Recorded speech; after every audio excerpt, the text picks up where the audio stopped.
Welcome to Shardcast, the Brandon Sanderson podcast. We're a bunch of mega fans giving you the news, discussion, and of course, all the opinions about Brandon's works and the Cosmere. I'm Eric, and joining me is David. Hello, I am Windrunner on the Discord. Also joining us is Grace. Hey, I'm Gatorgirl. Also, we have Bonnie. Hi, I'm Cosmeregirl. And also, we have Adim. Hey, I'm X. Nice. And I appreciate, the girls on the call, their username, you have to put girl on there because otherwise how will people know? It's just funny that both of you are here. When we were doing that, it struck me that when this started, we used to always say, "Oh, I'm Gatorgirl" on the forums, and David started it by saying, "I'm Windrunner" on the Discord, and that just really it is struck true. me for Usually, some reason. yeah, I know. Oh, that's a good point. So yeah, maybe a changing of the era, perhaps. I would have to log into my 17shard account for me to truly. We're very good at what we do. Come Come to 17shard.com. It's definitely not a place that we just direct people to Discord. That would be silly. There are several thriving subcultures in the forums, Eric. That is true. That is true. It's not book discussion, but it is thriving in other areas. That's for sure. I'm Chaos, and today we are going to talk about a topic that we've never had a dedicated episode for. We're going to talk about the Sleepless. We're going to have Emberdark spoilers here, for sure. And by Sleepless, we mean we are going to criticize Eric's work schedule.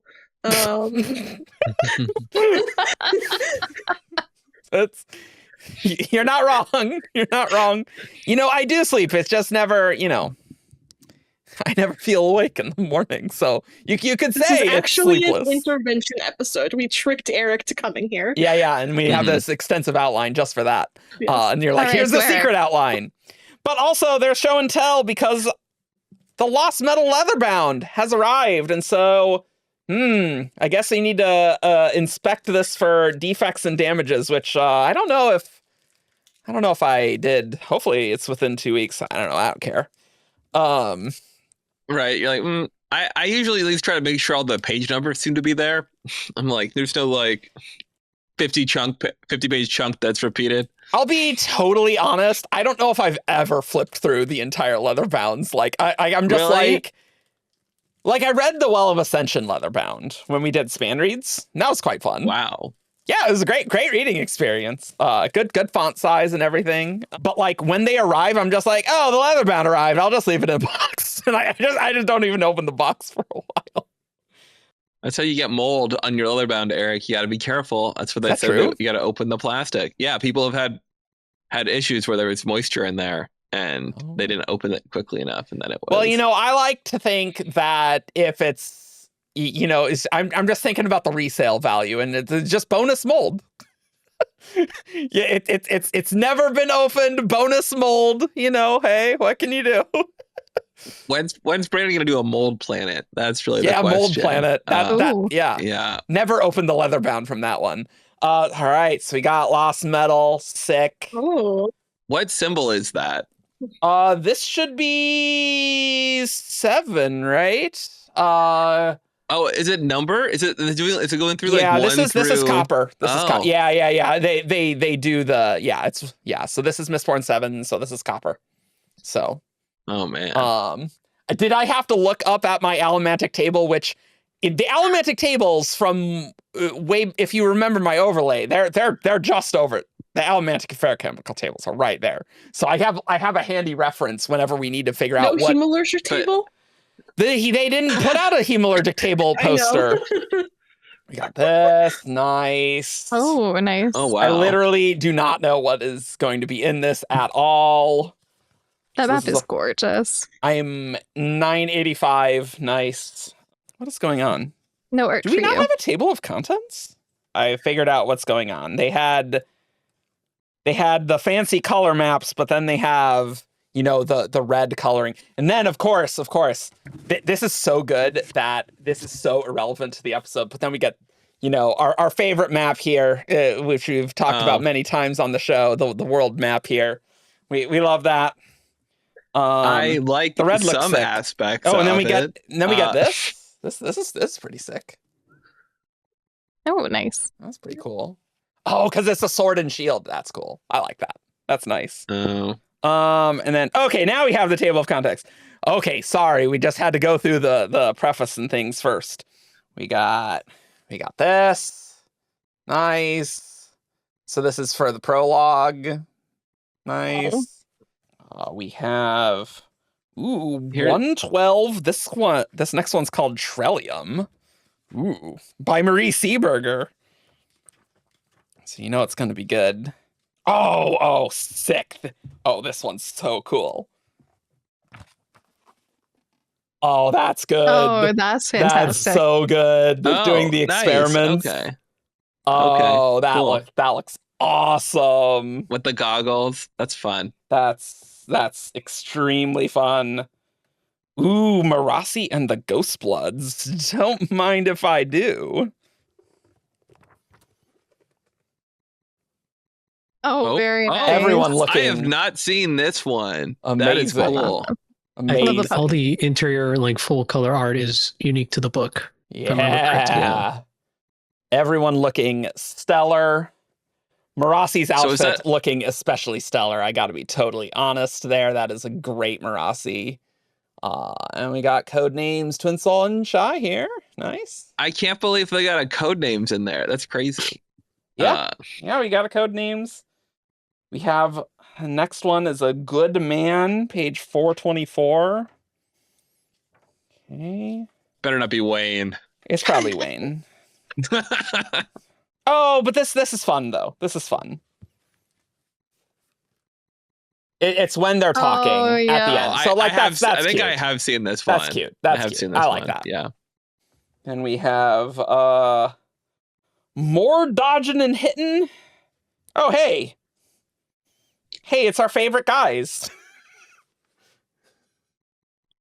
Oh, is it the doppelgangers? I think these are the doppelgangers. These two guys here. Our favorite. They really elevated the book. Do you guys remember their names? Because I don't. Yeah. What do you mean? They're evil Wax and female Wayne. Yeah, that's that. Yeah, exactly. Right. Exactly. Yeah. Okay. Gertruda is one of them. The woman is Gertruda. And this one is. Oh yes, that's right. That's right. It is. Yeah. This one is land safely, mate. Oh. That's cute. That's fun. Get out of here. Get in that ocean. And then what do we have in the end? I will say, book looks great. I do love me the leatherbounds. It's Wayne in the Beyond. Nice. I love that one. Oh. Nice. Oh, nice. Nice. Very good. It was a good setting. I feel like it was a worthy successor to Luthadel. And like Brandon did a great job with the setting. Yeah. Mm-hmm. Time to destroy it and create a new sea for Era 3. Yeah, to be honest, that was maybe my main worry with Lost Metals. Like, oh my god, are they going to blow up the city and we're going to have a new city in Era 3? It's true. He goes full post-apocalypse for Era 3. Well, obviously he couldn't do that because that's for Roshar. Anyway, so that had nothing to do with anything, but, that was fun. And so let's talk about the Sleepless. And what I kind of want to start with is I want to take, especially if you are all newer listeners to the show and newer to the Cosmere, let's go way back to 2010. When you grab Way of Kings, and in the back, there's just this, it's not like a normal back of the book blurb. It's like, what is going on in the back of the book? Oh, this doesn't apply if you had yours published from Golance. So if you're in the US, in the Tor editions, you have those. But if you have the Golance ones, sorry, you're out of luck, Commonwealth. But then we get these mysterious things like I long for the days before the last desolation. It's just so cool. By the way, one of the few places where we get the term shard wielding. The world can change. Surge binding and shard wielding can return. And then you have the one of them may redeem us and one of them will destroy us. Nice. Which I think we got. Wasn't there like one of them will destroy us? That's one of the chapter titles in Wind and Truth, right? Yeah. Is it? Who did it end up being? Dalinar. So did Dalinar destroy everybody? Yeah. Who redeemed them? Surely it's Dalinar and Kaladin, right? Like destroy probably. Yay! Yeah. Yeah, but so we got these weird quotes that are clearly in world, but like, what the hell's going on here? And then we get Edge Dancer, and lo and behold, we just get this reveal with Arklow.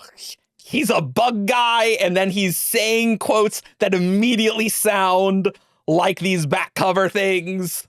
Oh man, that was such a tight moment in 2016 where Brandon's actually revealing this. We have our second kind of Amian, which are not what I expected, that's for sure. They're bugs. And I don't know, I just thought that was such a cool moment, especially because like we haven't really done that much Amia stuff. Like admittedly, Dawnshard does do more Amia things, but I always expected Amia to be more back half because like, we're not really focused on it here, right? So like I feel like we'll learn more about Sia Amians and like what happened with Amia, but that's just not relevant as we were winding to a close here, right? But Brandon has put in a lot of Sleepless stuff since Edge Dancer, all things considered. They've been very important as it happened. So yeah, I just wanted to start with that. That's a fun moment. Reach Edge Dancer. That's real fun. And it's pretty horrifying too. Oh, like that, absolutely like, terrifying. Good thing. Yeah. Because Arklow killed the other Skybreaker squires. Yeah, there, he right? killed 2 Skybreaker squires because they threatened him, and he was like, "All right, if you want to fight, we'll fight." And it's like, okay, yeah. I don't know that they had their own spren yet, so they probably weren't like, it wasn't like they were the most powerful beings, but still, Kaladin did a lot with that level of power. It was definitely quite an intro, and just revealing bug person's like, oh my god, that's terrifying. If you haven't read any of the novellas, is the first time you see like a Sleepless beyond just a single Hordling in Wind and Truth when the Risen interlude happens, or do they show up before then? I know they talk about the Sleepless in Rhythm of War, at least, but maybe like they definitely have the Kremlings in Rhythm of War, because there's the pen thing, and like they talk about the legend of the bugs, and like you have to burn them all.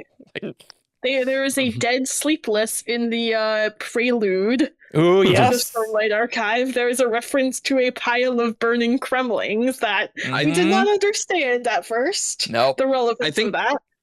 I don't think that it's in the actual prelude. I think it is in like a different rehash of that scene. I'm pretty sure. Oh, is that like the vision when they go back in Wind and Truth and they talk about that? I think it might be an Oathbringer vision, but yeah. It's definitely it's definitely not Wind and Truth. It's definitely earlier than that. Oh, because it's maybe that Oathbringer one. Yeah. Because they go back there. Wasn't there one in the Hoyd epilogue too with Yasna? There was a single Kremling. There was definitely a Kremling there, for sure. We didn't know how to interpret that at the time. In 2014, we had no idea. But then, after Edge Dancer, let me tell you, every Kremling is suspicious. Oh my gosh. Every single one. Every Kremling is a Hordling until proven otherwise. Especially if they're called like an odd colored one or something. Odd. If there's any adjective applied to them, then... you think it would be like a bland Hordling that blends in, like they'd be like, sorry, we only do unusual purple Kremling spies. We don't do any brown ones that look like rocks. The Sleepless must have had a really good time with, all the radiance going away and a lot of knowledge about them, dying off, because then they can be much more spooky and undercover because they're like, no one knows. Oh, that's a tinfoil hat theory. What's that? Is the Sleepless being behind, was it the revision, the history revision? What is that called? Oh, the hierarchy. Hierarchy stuff. Well, but there was other stuff going on there. But but I blame the Sleepless. It's more fun. No, Eric, the bugs are secretly controlling the world. Well, yeah, we now know that if they bite you, then they can telepathically communicate. So, I mean, it is. This is how the Sunmaker was receiving the visions of. Yes. He thought was the Almighty. It was actually a bug biting him. I actually that's actually really funny. Actually, because Oh my gosh. that is actually very plausible, all things considered.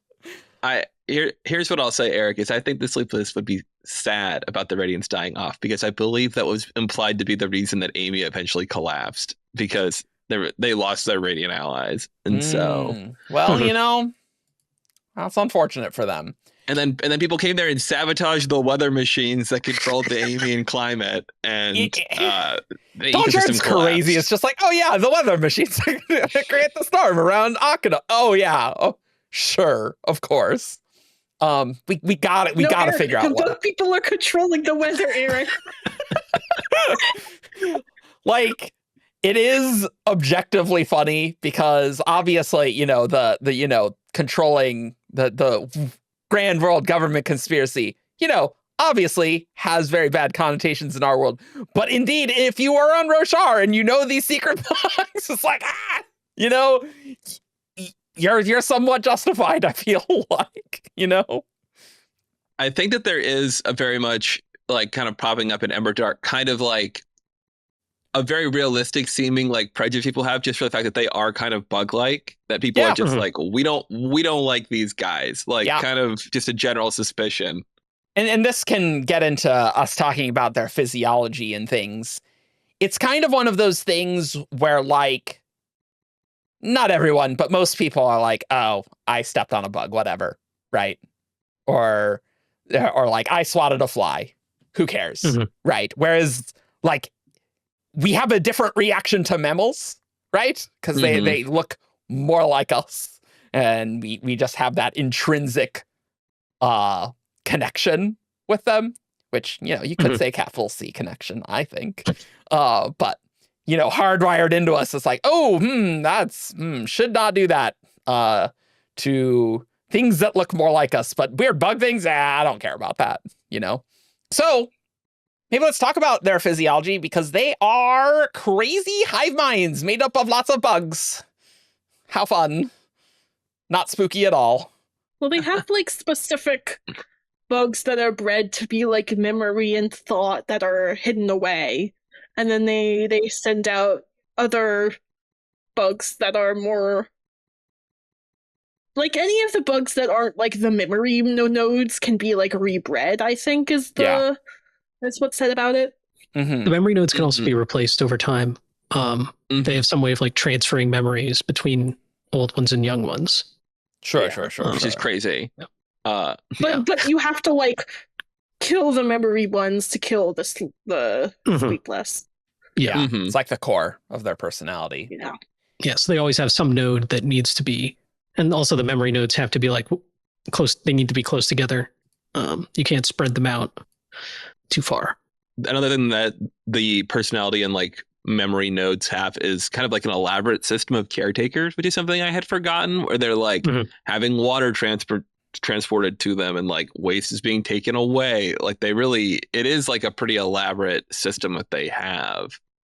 Definitely gives like ant colony vibes, right? Where they have like, and that's the part you don't see a lot of the time, where they prefer to act more from like a puppet like stance, where they've got other swarms that can mimic a person's shape to a greater or lesser degree that they primarily use as their interaction. Yeah.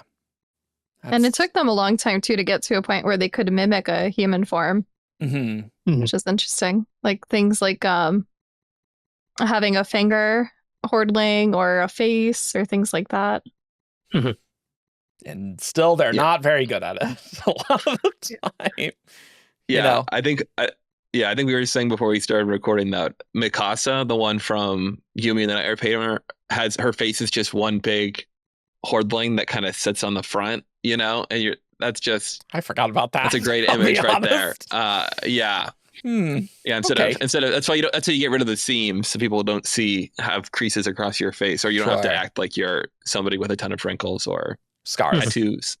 I liked how Arklow used wrinkles to do that. That seemed like a very creative approach. Yeah. And originally, the Sleepless were more spider-like, and I still kind of think, Oh, Dawnshard annotations. That's fun. Because, yeah, when Dawnshard came out, Brandon's like, I'm going to talk about it. And we got some Hoid details from there. And originally, they were more spider-like. And I still think the Rosharan ones are a branch, right? When it first came to Roshar. And then they, changed over time. I think we'll see the spider-like Sleepless, maybe in the Grand Apparatus, which we are going to talk about the Grand Apparatus. Don't worry. But it'll be at the end. And we don't actually know that much about it. So we'll just have rampant speculation. So stay tuned for the end for that. Hey, That's the fun part. That's the fun part.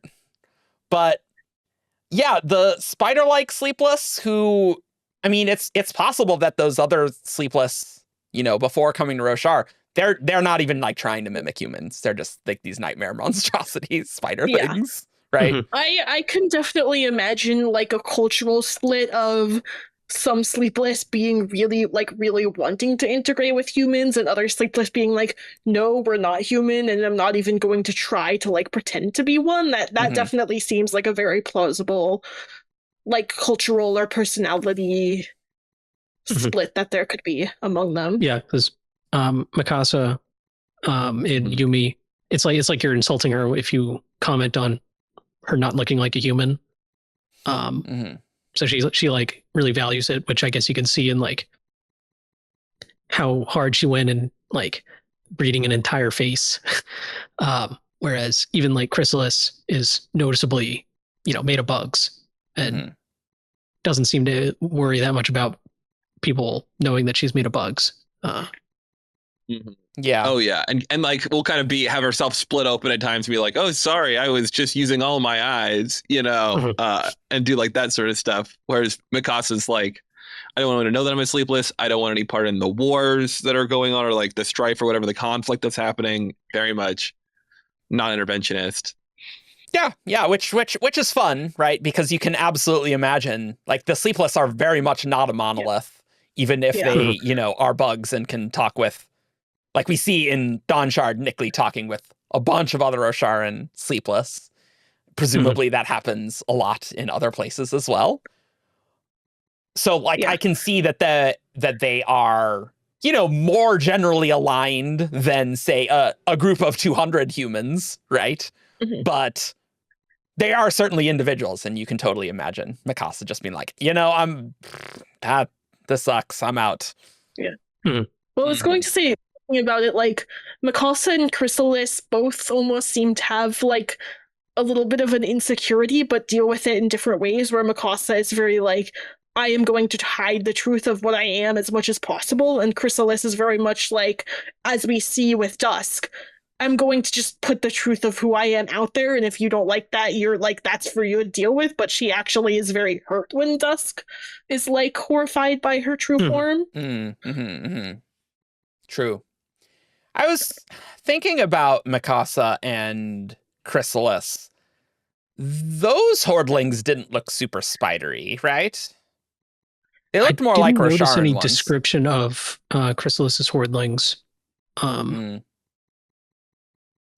I think they're just called Hordlings, and they're insects like beetles, apparently. Oh, okay. Yeah, in Emberdark 23. Thanks for the research, guys. We did research for this episode. Did we start late yesterday to do that? Maybe. But, we got a lot of quotes. We're more thorough these days. We did. And we don't know, like, where the Sleepless are from originally, right? Like, we don't know, are they Sleepless on Yolen, or are they from another planet or anything like that? I doubt they're from Yolen, right? Somebody did ask Brandon at one point, and he raffoed them. I don't know if we ever got an answer. Well, some guy named Climaxon first encountered them, and so they're Climaxon's hordes. Who Climaxon is? Who's to say? They are a person, is what we know. Just like Vax is implied to be a place.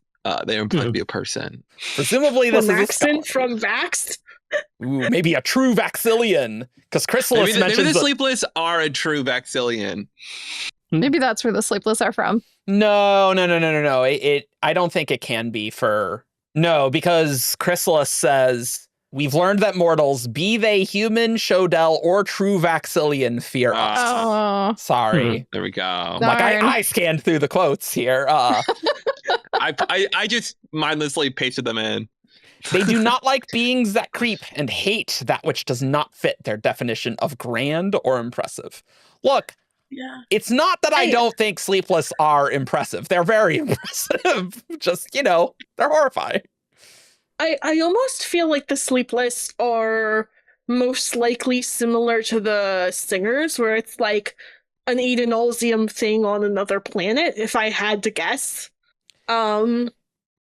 It's just the one rare Adenalcium species where they're not designed to bone.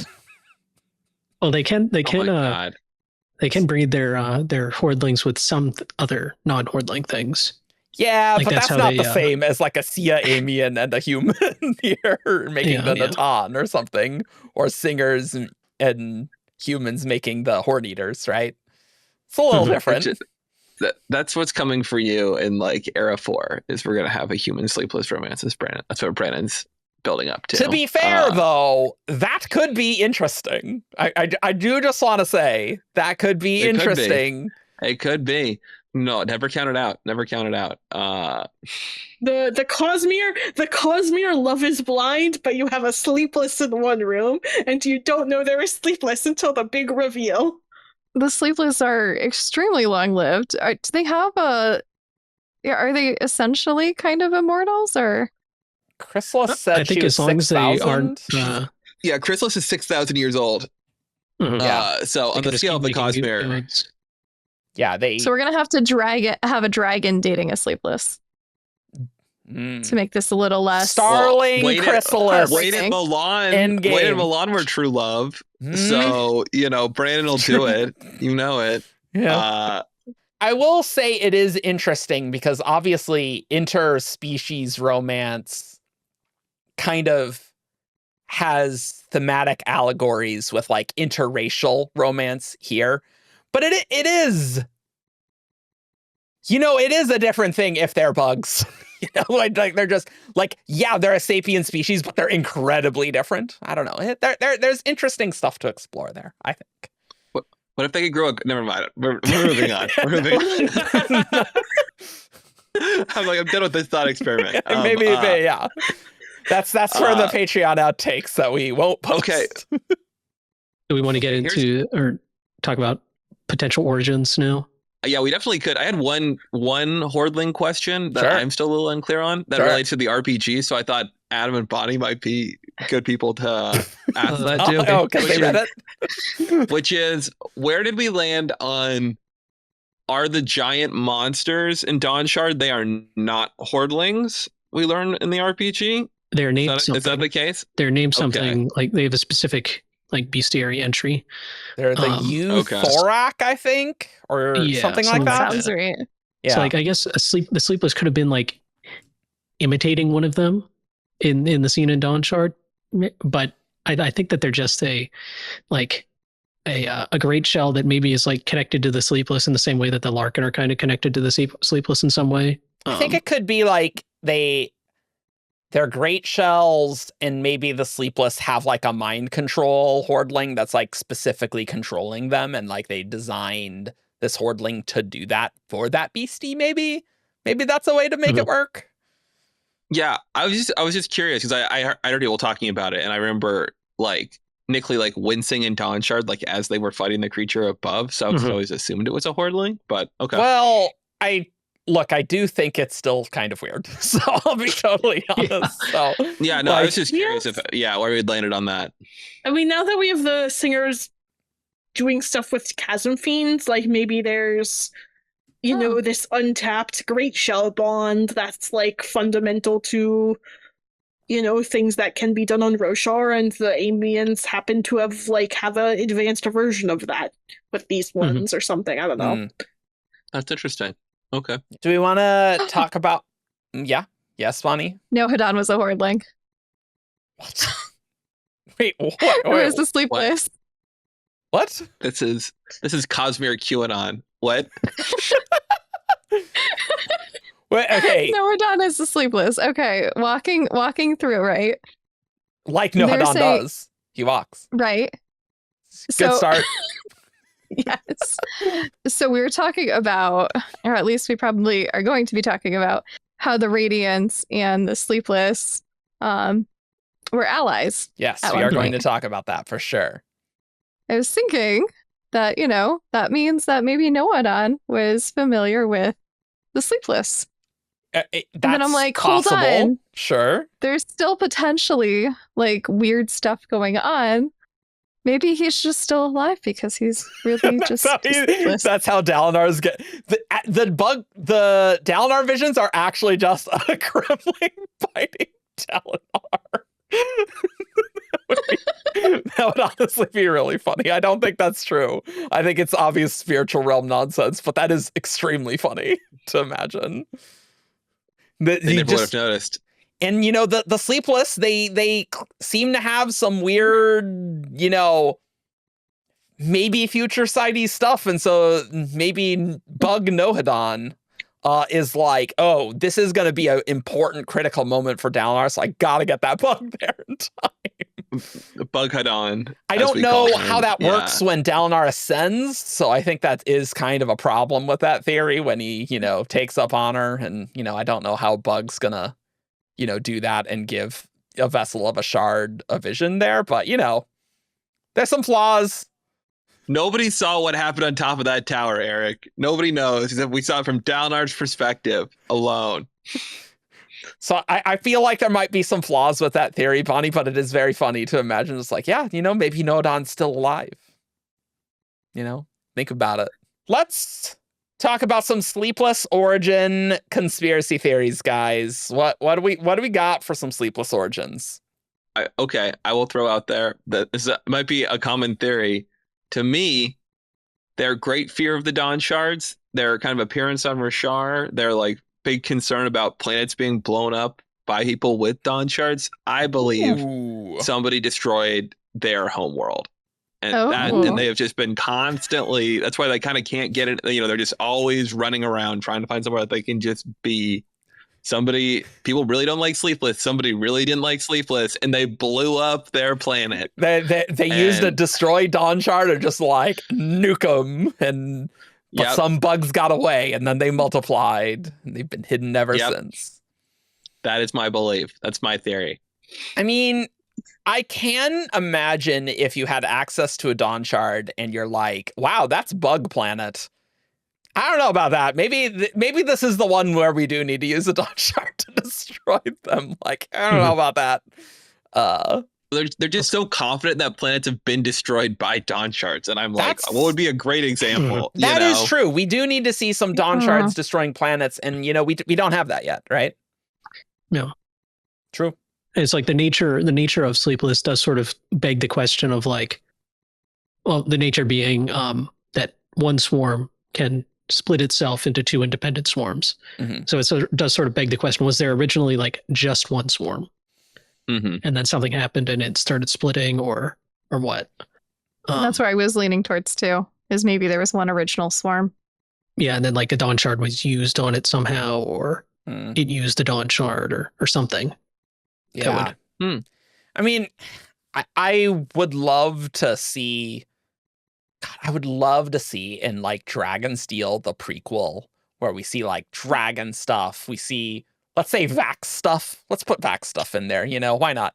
And then we see Bug Planet, and it's dragons and bugs. Maybe they're interacting. Oh, and we got to put in Fane stuff, obviously. Somewhere in this, but I would love to see the original Sleepless planet and see what that looks like how long it's just a giant, like a single like planet-sized ball of spiders. I did kind of think that, I'll be totally honest, or I was imagining it as like a giant planet-sized anthill almost, like yeah I mean, bugs do need matter to eat is the thing, right? So it can't all be bugs. Like, I kind of like this idea of, like, they were a peaceful society, and then their planet was destroyed by a Dawnshard, and the ones who were left are, like, became what eventually is, like, the terrifying Sleepless that are being done now. It's like they have a long memory, and, like, they remember what happened to them, and now it's, like, they're gonna become the dangerous force in the Cosmere. Yeah, and they were just like, that's creepy. I don't like those bug guys. Let's nuke them. And you never hear about a sleepless homeworld. Brandon loves to throw out planet names and give you like little flashes and stuff, but no one's ever like, yeah, the sleepless over on Spider World. Like it just doesn't come up. I like that theory a lot. Like the best we have now is like Sleepless Grand Apparatus, right? Which we're gonna get into, but like that seems like their new homeworld in a sense. Yeah, I would buy that. My conspiracy theory, even going further back, David, oh god, is that they are not an Adenalcium created species. Because Adenalcium designs species to bone. I don't know how much I buy this. God, Eric. What? Like bringing it back. Yeah, I mean, it could have been just Adenalcium was feeling funky that day, Sometimes I thought you were gonna be like, this is an Aether created species. Maybe, I don't know. Say, look, hear me out. Aethers, you have one Aether, but lots of spores that people can connect to. Bug people, you have one brain and lots of bugs that go out into the world. And that creator of the Aethers and the Sleepless, that's the anti-Adenalcium force. Not really. That's a deep cut. That doesn't have anything to do with anything. That is an ancient cut, Eric. But okay, no one knows what I'm talking about. That's fine. I want to hear the story though.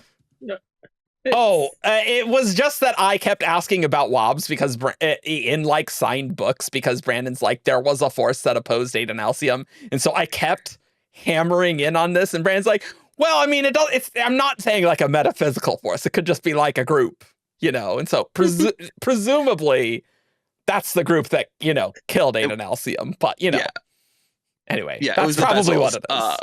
But okay, to defend the idea briefly, you can say though, the Aethers at least claim to be independent of Adenalcium. You can believe it, you can't believe it. It's not implausible that there's some other non-Aether thing that is out there that people are like, oh, I don't know what this came from, but it made Spider Planet, and like I want to know the metaphysical, like how were the Aethers created, right? Like what's going on with that? Is there like yet another whole dimension of the Cosmere that we are like, I don't know. It would be cool if it's regional, and you're like, there's like Adenalcium exists in this region, and there's this region where Aethers exist, and maybe there's something else. But yeah. If you had to like assign the Sleepless to an aspect of Adenalcium, like a shard, kind of like how the Singers are sort of cultivation-y, honor-y. They do seem to be kind of invention-y to me, the Sleepless, because like they have this like iterative improvements on their individual hordlings. Yeah. There's and like a designing aspect. But, sure. Yeah. Okay. Yeah, I can kind of believe that. I don't know. It's sort of questionable if you can even like assign different species to different shards like that if they aren't like species that were created by the shards after the shattering, which the Sleepless definitely were not. Seems like the Sleepless are real old pre-shattering. It is interesting. I wonder, it makes me feel like they probably aren't at least considered to be particularly invention aligned in world because of the way that what's his name? Who's the Lawnarch? I'm forgetting his name off the top of my head. ZZ? ZZ. Yeah, ZZ. He talks about how he is of inventions people, and I feel like if the Sleepless were like ostensibly like if like honor was to the Sleepless as or if invention was to the Sleepless as honor is to Rosharans, I feel like it'd be kind of a weird thing for him to say, considering how much he hates the Sleepless. Yeah. But ZZ's also racist against the Sleepless, so It's true. It's true. That could just be pro Lawnarch propaganda here, okay? It's true. It's true. But no, it's an excellent point. I see what the Lawnarchs at the end of the day, I think, but I had a thought, and I don't know if this like works mechanically in the Cosmere, and it's maybe more horrifying than anything we've come up with so far. Great, good. But I just have this in my head, like, in like a TV show where like someone who has magic like turns a human into a pile of bugs. And like, what if in the Cosmere, like someone used a Dawnshard to change a human into a pile of bugs, but their soul was still intact, And that was the first Sleepless. And that's why they had the change Dawnshard on Roshar. They've been keeping it ever since. Whoa. How's that for a conspiracy I'm not theory? sure And that person who changed them into a bug was Climaxon. Climaxon turned into bugs. And he's like, look what I just found, guys. I just discovered this thing, which is this bug. He's just Really using the discovered it. change Dawnshard to make Came out new of nowhere. species. It's like, hey guys, look how great of a scholar I am. It's crazy. Climaxon getting Oh, kicked geez. out of Silverlight. It's one of those, it's like, oh, this is a very important scholar, but he's very problematic, actually, you know? Yeah, I would say that given that the Chondra were made from humans, it's not the least plausible idea I've ever heard. You know, it's actually true, though. And I is joke true. about the change Dawnshard, but I kind of, they got it somehow, right? I don't know. somebody brought it. Do we think that they got it because, you know, the Ancient Guardians, the Lancern, died off primarily. Yeah. The Sleepless on Roshar, they flee there at some point, you Yep. know, and Mhm. take up residence in Amia, beginning with Yelmaizen the first, who eventually spins off another 24 or so hordes that exist on Roshar by the time of Kaladin and company. Did they bring the Dawnshard with them to Amia, or did they just merely take over the responsibility of caring for it from the Lancern? Because the way I recall Dawnshard, it sounded more like the latter. It did But sound more like I the don't latter. know. Yeah. Like someone brought the Dawnshard, and it's obviously, yeah, like the Lancern were very important in that like chamber that had the mural, right?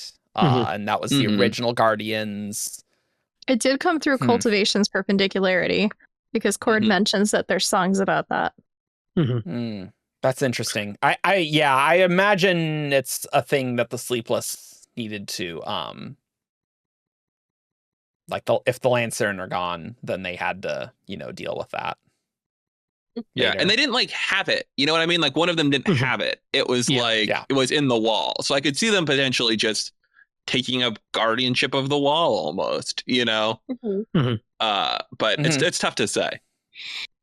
But then how did it Yeah. get there? Because if the Larkins are supposed to be the original protectors, we are so moving into Dawnshard territory. That's great, though.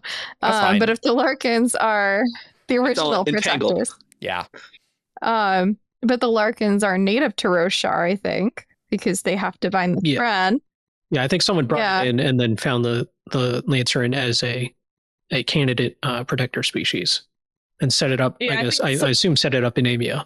And then the Sleepless took over the protection from the Larkins. So who brought it to Amia to begin with? I mean, I don't think we can know. Probably had to have happened like very early on in Rosharan history, though. I think so. It's just hard to. But after cultivation showed up and was able to set up the, well, I guess which would have been pretty early, setting up the perpendicularity. Well, it's interesting that's a good point. because I'm just imagining the desolations. It doesn't seem like the shards know that the Dawnshard is there, right? So it is like, I would agree. Wasn't the idea that because it was in the wall, it was hidden, or like it was beneath notice or something? Maybe it's Maybe. just I suppose there's room that the Dawnshard came some thousands of years later after the desolations began. Maybe. Yeah. I don't know if it would be after, like definitely pre-recreants, that for sure, right? Yeah. The Amians and Scouring is like a few centuries ago, right? Like 500-ish years ago. I don't know if we actually know exactly when the Scouring It's recent. happened. There's some more pretty recent. big error bars on that date for a while. Yeah. And there's the Oath Gates too, right? Because there's an Oath Gate on Amia. So For sure. it would have had to be when the Oath Gate wasn't functional, either before they existed or after it stopped working. Because otherwise, why wouldn't you just bring it through the Oath Gate to Amia directly rather If than... you wanted to keep it hidden, like there might be reasons to not want to use an Oath Gate if like you think that using a magic portal that like cuts through the spiritual realm or whatever, or like potentially would make it easier to spot. Like, I mean, I don't know how this works, but I think there's plenty of room for someone, like, if their goal is to hide the Dawnshard where, like, they don't think anyone will find it, avoiding the magic portal, like, there's room for that to make sense, even if it's an option. Especially one that's operated by the Radiants. Like, you know, maybe if you don't know if you can trust them yet when you arrive, you know, but that's true. I, in my mind, I feel like it came pretty early. Like that, I think that makes a relative amount of sense. We don't really know what happened to the Dawnshards after the Shattering Blade Analysium. No clue. You know, who had them in that moment, where they went. Like, it's all a pretty open-ended question. Yeah. If I had to take a wild guess, I'd say that a dragon brought it to Roshar. Just because they have another one and have been shown to be like trying to find places to put it that are safe. That's true. Yeah, it does give some Dragon Vault vibes for sure. That's plausible. Yeah. And then, you know, maybe Lancerin or dragon related somehow. There is like a draconic like quality to them. I feel like when they're going to be these enormous winged beasts. They're the Roshar and dragon versions. Yeah, exactly. Yeah. God, I want to see them. That's going to be great in back half to see like Cherry being huge and awesome. That's going to be great. Well, and one thing, speaking of Lancerin, is that the Sleepless notably also do have that, at least some of them, do have the ability to mimic the investiture-eating power that the Lancerin have. They bred Hordlings with Larkin, which gives them investiture-eating. So maybe that's like a prerequisite for guarding the Dawnshard, is having that capability, maybe. Yeah. So, Bonnie, you were thinking, just why wouldn't the person, instead of using the perpendicularity, go to the Amian Oathgate and use that to transition, because that would be open at that time. They could do that. I guess it could also just be, I don't really want the giant inkspren that see everything that goes past. Like, hey, maybe we don't want them to know, whereas the perpendicularity does not have a constant guardian that's immortal that lives forever. You know, although and then you're like, would they have guarded it though? Like, would the Radiants historically have had a guard there, you know, like knowing what an important site it was? Or I mean, it's kind of one of those things where we don't really know the history of Shadesmar during the Desolations in that period, right? Like, unless how much fighting was there with the Spren? Unless the Sia Amians brought it over. Sia Amians could have brought it over. I do think that's plausible. I kind of like the idea that, you know, immediately post-Shattering, Hoid has one Dawnshard and the other three are picked up by the dragons, and they very quickly realize these are dangerous and we can't keep them together. And so they keep one, they keep one like by themselves, like, because I think that isn't that in Emberdark, like they have like a vault on Yolan. Was the vault on Yolan? For sure. I don't think we know where the vault is. Well, maybe not. I mean, a good point. It might not have been. I don't remember if it was on Yolan or not, but like they have one that's like known to be guarded by dragons, and then one that at the time Roshar is basically a backwater planet, but they can get to because of the shards that are in residence there. So it's like, we're taking one to this backwater that's relatively easy to still get to, but that people won't necessarily think to look for it there. And then like a third one maybe sent off to another somewhere else in the Cosmere. I kind of like that idea. About like one of the Dawnshards being like, there's something weird about one of the Dawnshards. It's different than the rest. It's so vague. I don't like that. That could just be Hoid stuff, right? Like, I truly feel like that could probably apply to any of them, depending on like what you are considering the difference to be. Brandon has a specific idea what that is, but we don't have access to what that is referring to. Yeah. I think we are so far afield now. I think notably that Hoid ostensibly publicly gave up his Dawnshard at one point as well. So it's possible if they were, and then people did not realize he had it, then he revealed himself to as having it when in truth, I believe. Yeah. At that point, they were surprised. They told Risen, this guy doesn't have a Dawnshard anymore. And then she's like, he does. Oh, and then they're like, right. Okay. Yeah. Okay. I could very easily see them being like, Hoid, you got to go put your Dawnshard somewhere, you know, like the mural, And he goes, sure, I did. And then he goes and he does it. And then later at some point, he's like, He yeah, gets it back. yoink, Yeah, for sure. I'm coming back So to this. the exact quote is, they say, do not speak with this one. He isn't what you think. He walked away from his duty centuries ago. He held the Dawnshard once, but now merely bears echoes of it.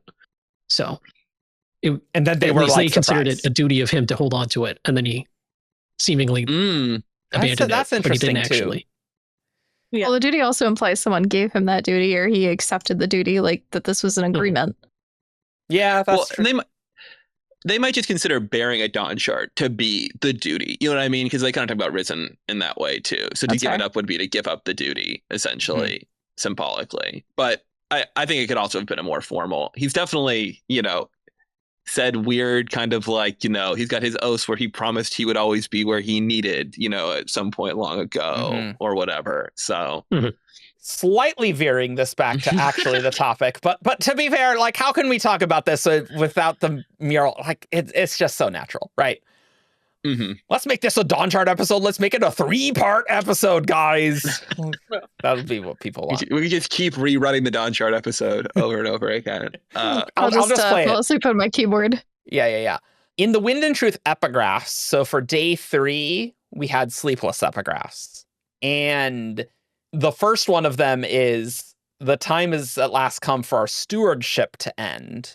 And so I felt that was kind of interesting, given the Dawnshard. It does feel like they have felt a duty to like protect the Dawnshard now, and maybe just like of Roshar itself in some sense. Like they're trying to keep the status quo, right? Yeah, because they don't really give up stewardship of the Dawnshard. Well, at least my assumption is that they're going to follow Risen. As some of them leaves sure. Roshar.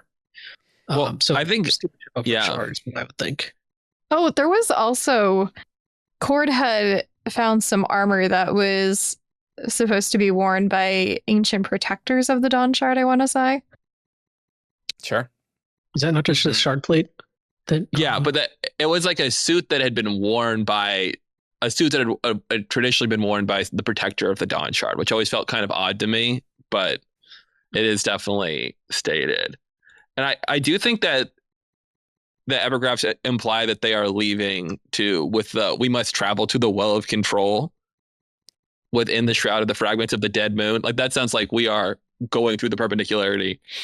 I mean, it's interesting because the last one is, there we will find our destiny, there being the well of control. We cannot stop him from destroying us. It is time. Him from destroying us, I think, is the same, like, Dalinar betraying, the one who will destroy us, right? We got the chapter title. And it's interesting, though, phrasing it, we can't stop him from destroying us, but then they're like, well, what if we just leave, though? So is that like going to be like a retribution, the power of honor will eventually come to destroy them anyway? I don't know. My interpretation of it was because earlier in there, they're talking about how this is going to be the final confrontation between Honor and Odium. That what they're kind of saying is, okay, we're on the losing team. This is the final confrontation of Honor and Odium, and Retribution will destroy us. We backed the wrong horse, and he's going to control the planet now. So we need to leave now because otherwise he has no incentive not to destroy us. That's his, he controls the planet now. In the Nickley conversation, Yella Maizen has, I like the bondsmith, though I know he will destroy us. And so it's that same he. So I don't think they're talking about Retribution necessarily. I think they're talking about Dalinar and honor in a sense. And then he will not. He has made the decision of honor. That is why he will destroy us. He is more dangerous now, not less. And so I do think that's referring to that potentiality of Dalinar, breaking all of Roshar type thing. It's that sort of thing that Dalinar eventually did not attack Odium. And so he did not do that. Right? Oh, I could that see was that. My read. They're such separate pieces of text though, and there's no capitalization or indication to make me believe that he is necessarily the same he in these two separate contexts we're seeing it in, between the epigraphs and then this isolated conversation that Yelmaitzen is having. You know, I will just say, if you have the back of Way of Kings, it says, hey, let's list the 4 main characters, and we say one of them may redeem us and one of them may destroy us, and then we have in Dawnshard, he will destroy us, and then we see it again. I think there's enough sufficient connection to say that that's the case. The Sleepless are always worried about people destroying them, though. Like, that's their whole thing. It's like they could be destroyed on Talon, they can be destroyed on Scatter. Like they are constantly being threatened from all angles. So I don't think that we need to interpret it as there only being one potentiality of how they're being destroyed. That's true. I just think I think there's a strong enough argument, even though the context is different. Like the phrasing is so similar. So do you guys think we won't see Sleepless and Stormlight back half? I think that's possible, actually. Not all of the Sleepless are associated with the Dawnshard that are on Roshar. There are a few that... Ooh, you think we'll see the traitor Sleepless and that'll be the only one left on the planet? I mean, I wouldn't be surprised if, like, the Ghostblood, the one that's associated with the Ghostbloods, is still on planet. Yeah, so if you guys forgot this, because I did, that in the Dawnshard Sleepless conversation, Arklow is dangerous. I can see this, but it is not as dangerous as the true traders. And then there is a reference to one working with the Ghostbloods, which is how, like, Yasna and Hoyd are talking. There's a pen, and this is how the Ghostbloods know a key fact for Shallan in Rhythm of War that I forgot exactly the details of. I don't remember either. Oh no! But there is a thing that, like, they needed. I think they were listening in on Shallan's conversations with Hoyd, and yes. Like the idea that Yaddle can impersonate Formless is because they had this. So that's a Wind and Truth thing. It is a Wind and Truth thing. It's a Wind and Truth thing. That's why I was confused earlier when you were saying Rhythm of War. I was like, did that happen in Rhythm of War? Sorry. No, but then there's also isn't the Sion itself also a traitor? Yeah, the Seon's a traitor. Also working. Okay, so I'm not sure what the pen was listening on that they needed. I thought there was some fact about it, but I'm definitely forgetting the details. Here's a question. And this could be right, could be wrong. Okay, now I'm getting confused. I'm going to read this book again. At what point did they realize that the Sion was a traitor on the side of the Ghostbloods? Did Hoyd ever find that out, or no?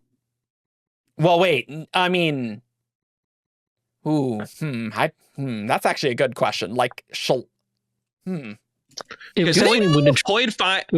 finds a Sleepless spy. Yeah, and he assumes it's a Ghostblood. And he's like, it's a Ghostblood. There's a Sleepless working with the Ghostbloods. It is plausible that is not a Ghostblood. And it is, in fact, a separate Sleepless spy, like for the primary Sleepless faction. Or even a different traitor, you know, that is also listening in. And Hoyd's like, the Ghostbloods got us. And he's right. But he's right for the wrong reasons. Yeah, I almost think that it's really only a scene so that we can have I need to tell you about Thydakar, and then cutscene, move somewhere else. I'm glad that... But I'm glad that we could extend the Thydakar tease. But it is true, right? Because I think we only realized that the Seon's a traitor in that first interlude, right? Where we like see Kalak. Yeah. That was good interlude. I'm a little worried this is a continuity error, but because I know that in Rhythm of War, it's like we ended the book thinking, oh, that poor Sion, they're being abused by Marines. That was a fun interlude for sure. It was very skillful emotional manipulation. Honestly, it was. On multiple levels, both with the Sion and with Brandon. Like, honestly, it's like, oh, the Sion we can't have the Seon travel. The Seon's just too injured. And meanwhile, the Seon's like the boss there. Is amazing. Oh my God. I did love Felt too coming out as like an agent, you know? Like that was such a great moment. We knew. And the rare Brandon direct Lion Awab, which I always do respect, because sometimes you can't be like, tee-hee, you know, like if you're going to pull something off, you have to just be like, no, he's just a guy. Like, don't worry about it. Yeah. And so if you don't remember, which look, you probably don't. Felt is in Era 1. Felsenera won. And I think he was mentioned in Words of Radiance, but then more in Oathbringer, right? And I don't think we figured this because I think we were trying to make another Felt Coppermine article. It's like, wait a minute. You're like, oh, Felt Scadrial, parentheses, Felt Yeah, it's like, Roshar. wait, what? And then, we're like, then it was minute. revealed it's the same person. There's the line in Oathbringer where he's in the flashback where Dalinar goes to the Night Watcher and he says to Dalinar, she doesn't like talking to foreigners. And Dalinar's like, well, she talks to me. And Felton's like, no. You are less foreign than I am. Like, so we knew by Oathbringer, but I think we had a wob before then where we're asking like, okay, is this named person the same person? And so obviously you can imagine that he's a Ghost Blood, but that was just a fun reveal there. I mean, this is exactly what I thought this episode would be, that we'd talk about all bunch of random so you know what? I like it. Yeah. But there is a traitor, Sleepless. Do we think that only refers to the Sleepless that's a Ghost Blood? Or do we think that could mean other things, like the true traitors? I think true traitors want to take the Dawnshard for themselves. And I thought of this as I said that sentence. Great, but good. I like that. Like the Sleepless's mission is to protect the Dawnshard. To me, like the most true traitorous thing you can do is act against that mission. Yeah, so we have a WAP on this. So basically, it was Punny sort of trying to nail down exactly how the numbers work. Great. And so basically, it comes down to there are 20 Dawnshards who accept the authority of the first, including the first. So 19 other Dawnshards, or 19 other Sleepless, and then the first Sleepless. Nice. But then there are 24 Sleepless on Roshar in total. And so of the 4 who do not obey the first, one of them is Arklow, but he is not one of the true traitors. And when asked how many true traitors there are, Brandon raffos and then says, keep an eye out in Rhythm of War. Actually, you don't have to keep an eye out. It's kind of obvious. Okay, so that's presumably referring to the Ghost Blood one. That the Ghost Blood Sleepless is considered a true traitor by the other Sleepless.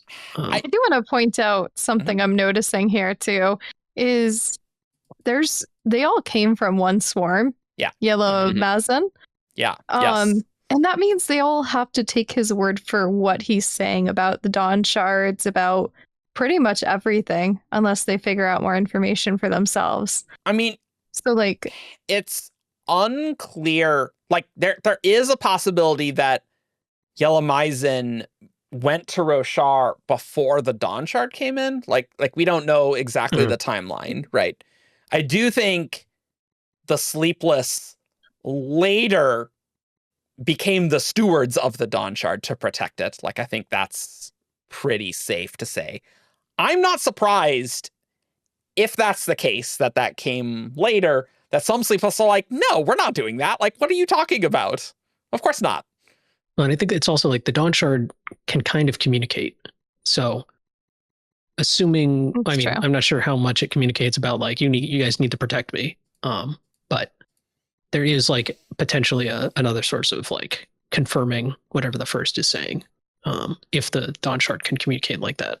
Do you think there was something in that Rhythm of War pen scene that it was doing, but I just forgot what it was? Punny would know. If Punny was here on the show, he would instantly remember what that pen one's for. Yeah, it is tangled.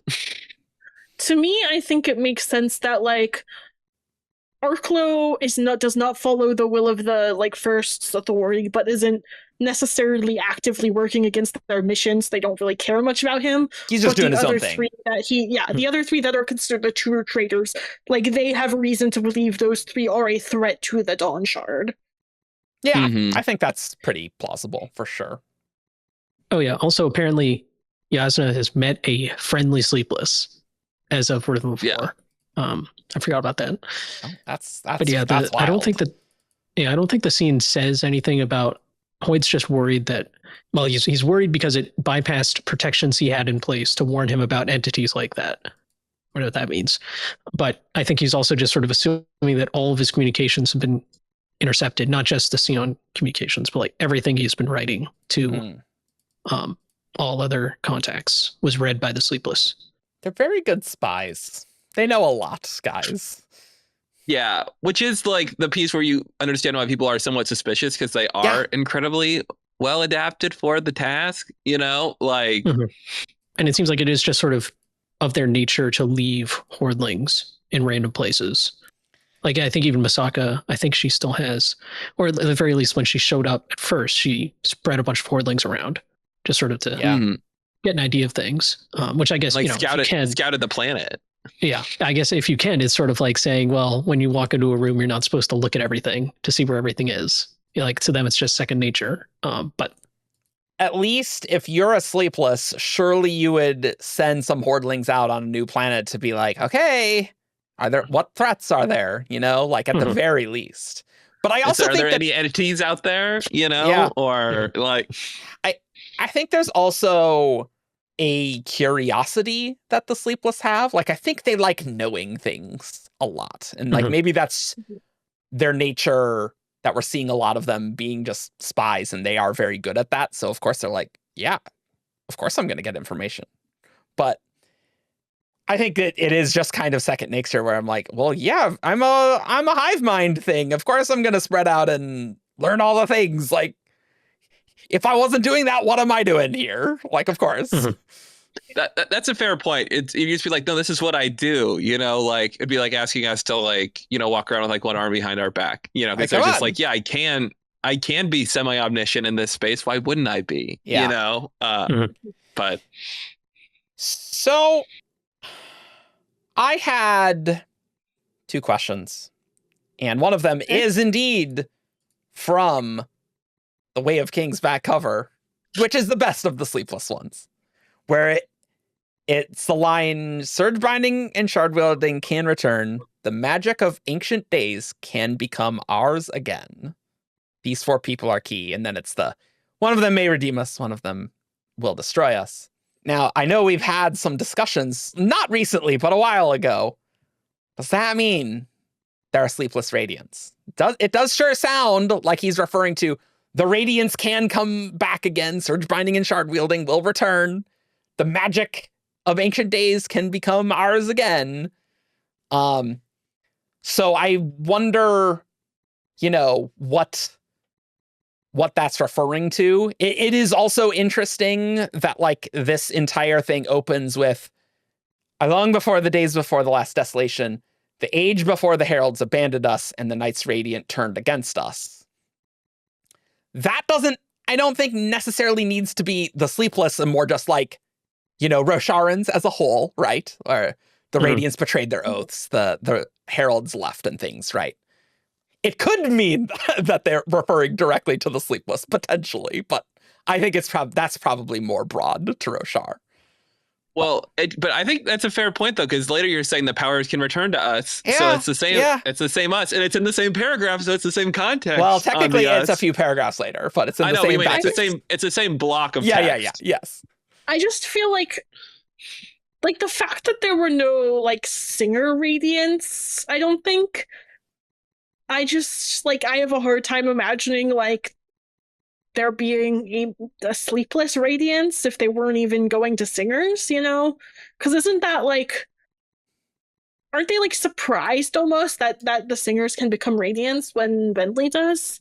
Well, but isn't that the thing that like there was the singer betrayal, and that was why the Spren went to the humans, which after Wind and Truth, I don't know what that means. I'll be totally honest.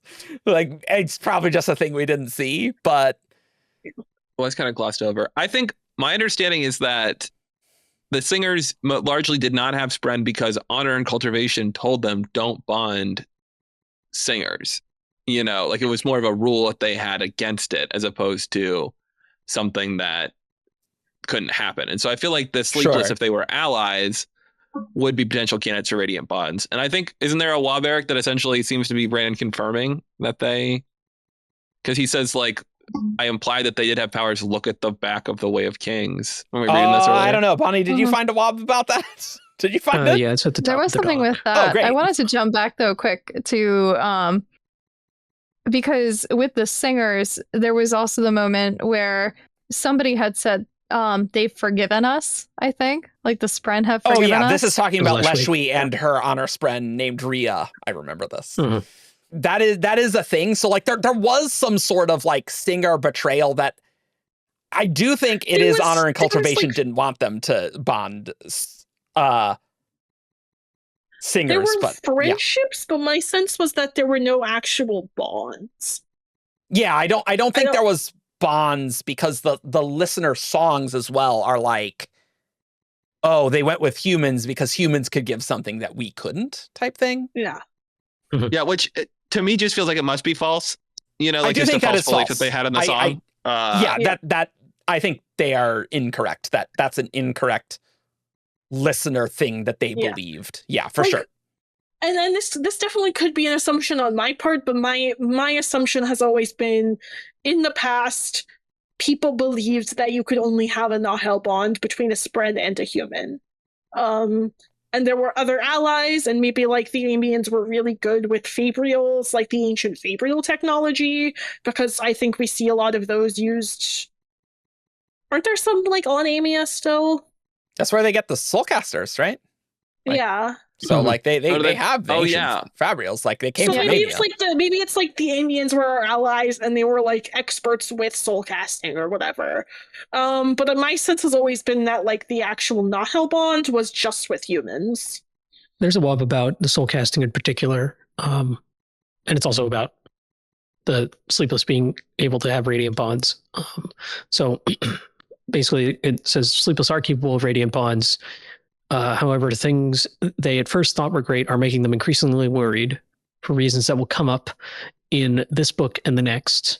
And the wob is from a Dawnshard Q&A, so I assume this book is Dawnshard, and the next book is Rhythm of War in that wob. But then he says, soul casting via a Fabrial is way, way less dangerous than radiant soul casting, which in turn is less dangerous than unbound soul casting, meaning without oaths. So I assume those Sleepless had soulcasters because they didn't trust soulcasting as a radiant or something, because Maybe. of revelations they had about the nature of radiant bonds. Sure, And the yeah. Dawnshard, maybe? It definitely seems like the Sleepless. I mean, obviously the Sleepless know why the Recreants happened. Obviously, Mhm. like Well, at least well enough. here's a thought, which I don't think that even necessarily.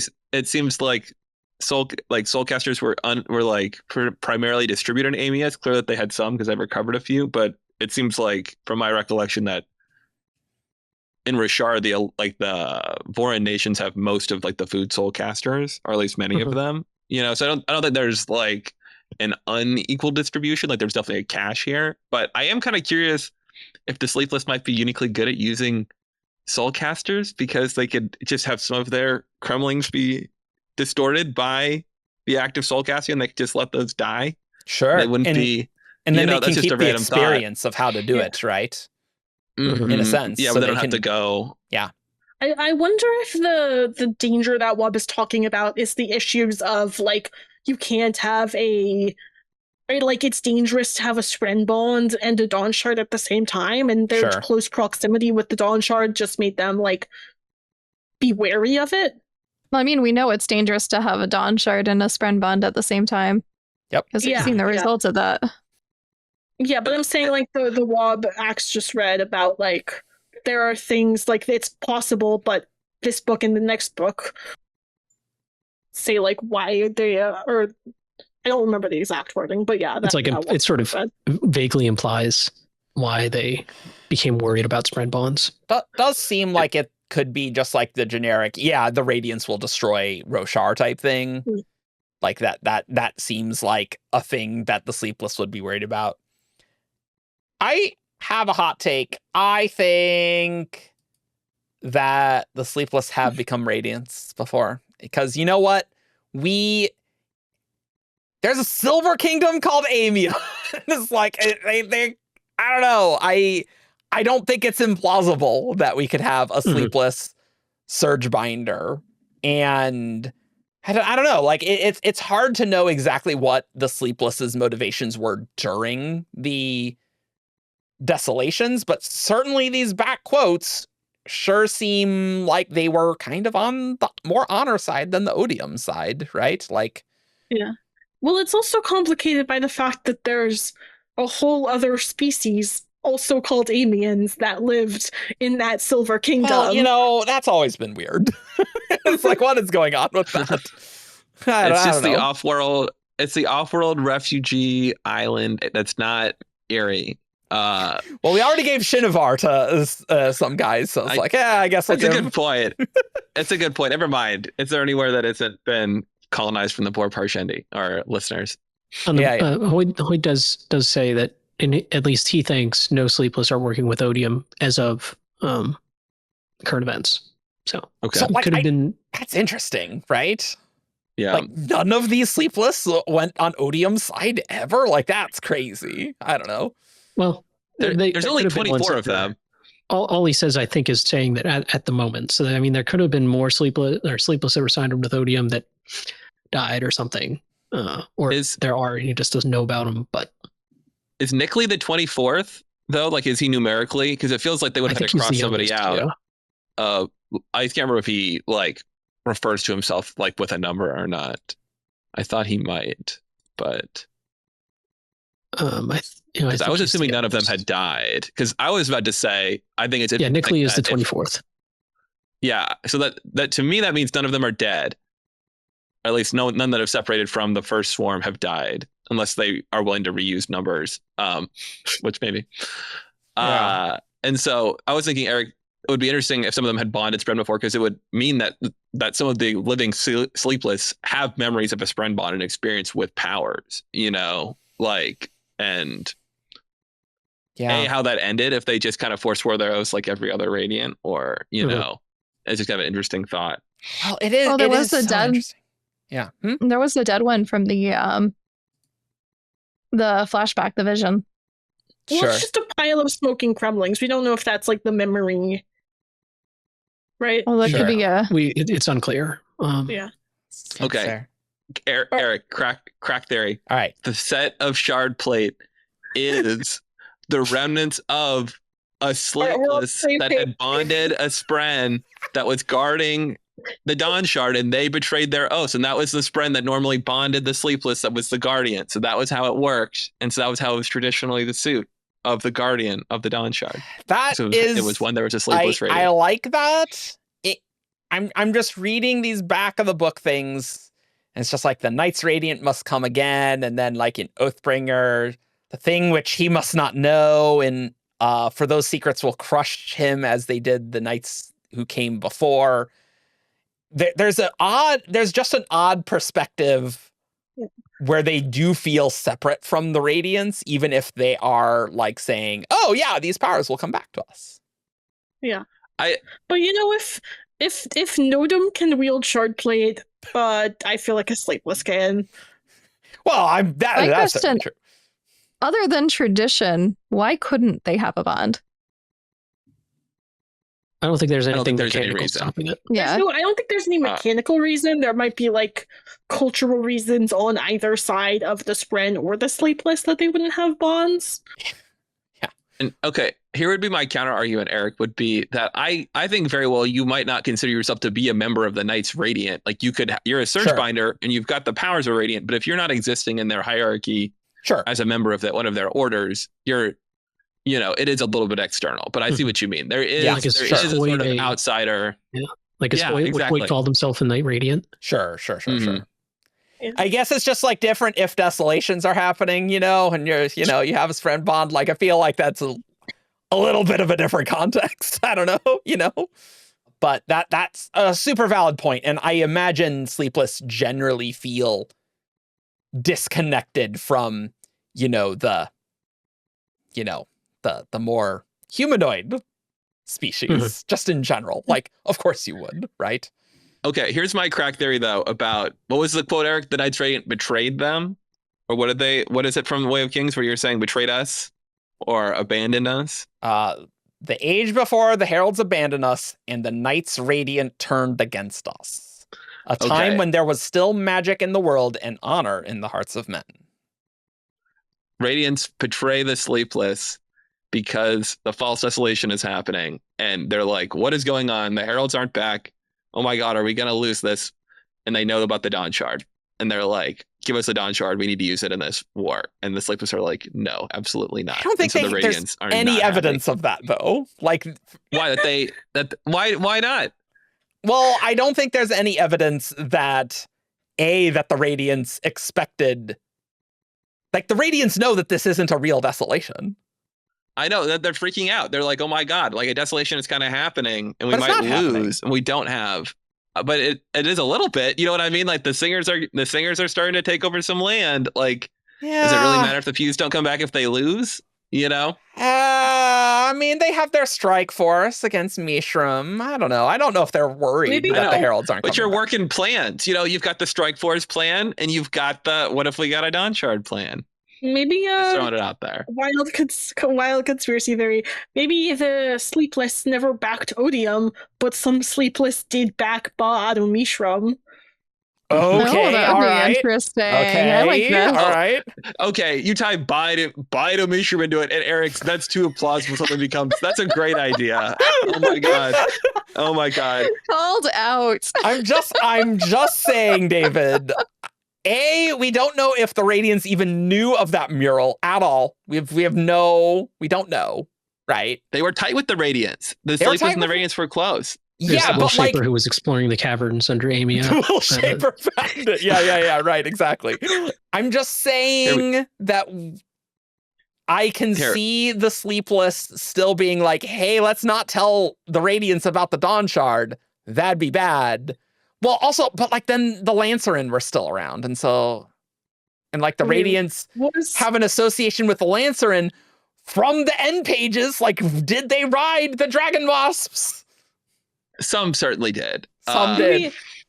Do we know what order that Cord's shard plate is from? Could it be? I've always thought that I it's the wondered Will that Shaper. too. Yeah, I've always thought it's the Will Shaper who was down there, and The Will Shaper who was exploring mentioned in the It gem could archive. be. I mean, you're not wrong. It could be. That was Recreant's time period, right? It perfectly lines up. The Will Shaper leaves the tower because they're abandoning it, goes to the caverns of Amia, the recreance happens, they abandon their shards, they are where they are, they don't leave, the Sleepless find it and make it the ceremonial armor of the Dawnshard Protector. Sure. You know. It somehow not stupider than the ATM retcon. Anyway, no. No, it's fine. It's fine. I'm joking around. I'm joking around. I don't think we have any evidence that the Radiants wanted that Dawnshard or knew about it. I said it was a crack theory, but they did. The Radiants and the Dawnshards, or the Radiants and the Sleepless, were close. We do know that. Yeah. And well, you know, there was usually I somebody like crack climbing around theories, those but that tunnels. crack theory sucks. But now Bottom Mishram's involved Yes, as I'm in. well. We I'm forgot in. about that. I'm in. Yeah. I mean, to be fair, the Sleepless would know the fuse are not returning, right? I think they would be aware. They would know something different's happening. Maybe, you know, have some feelers with Bottom Mishram, and maybe she seems okay, you know?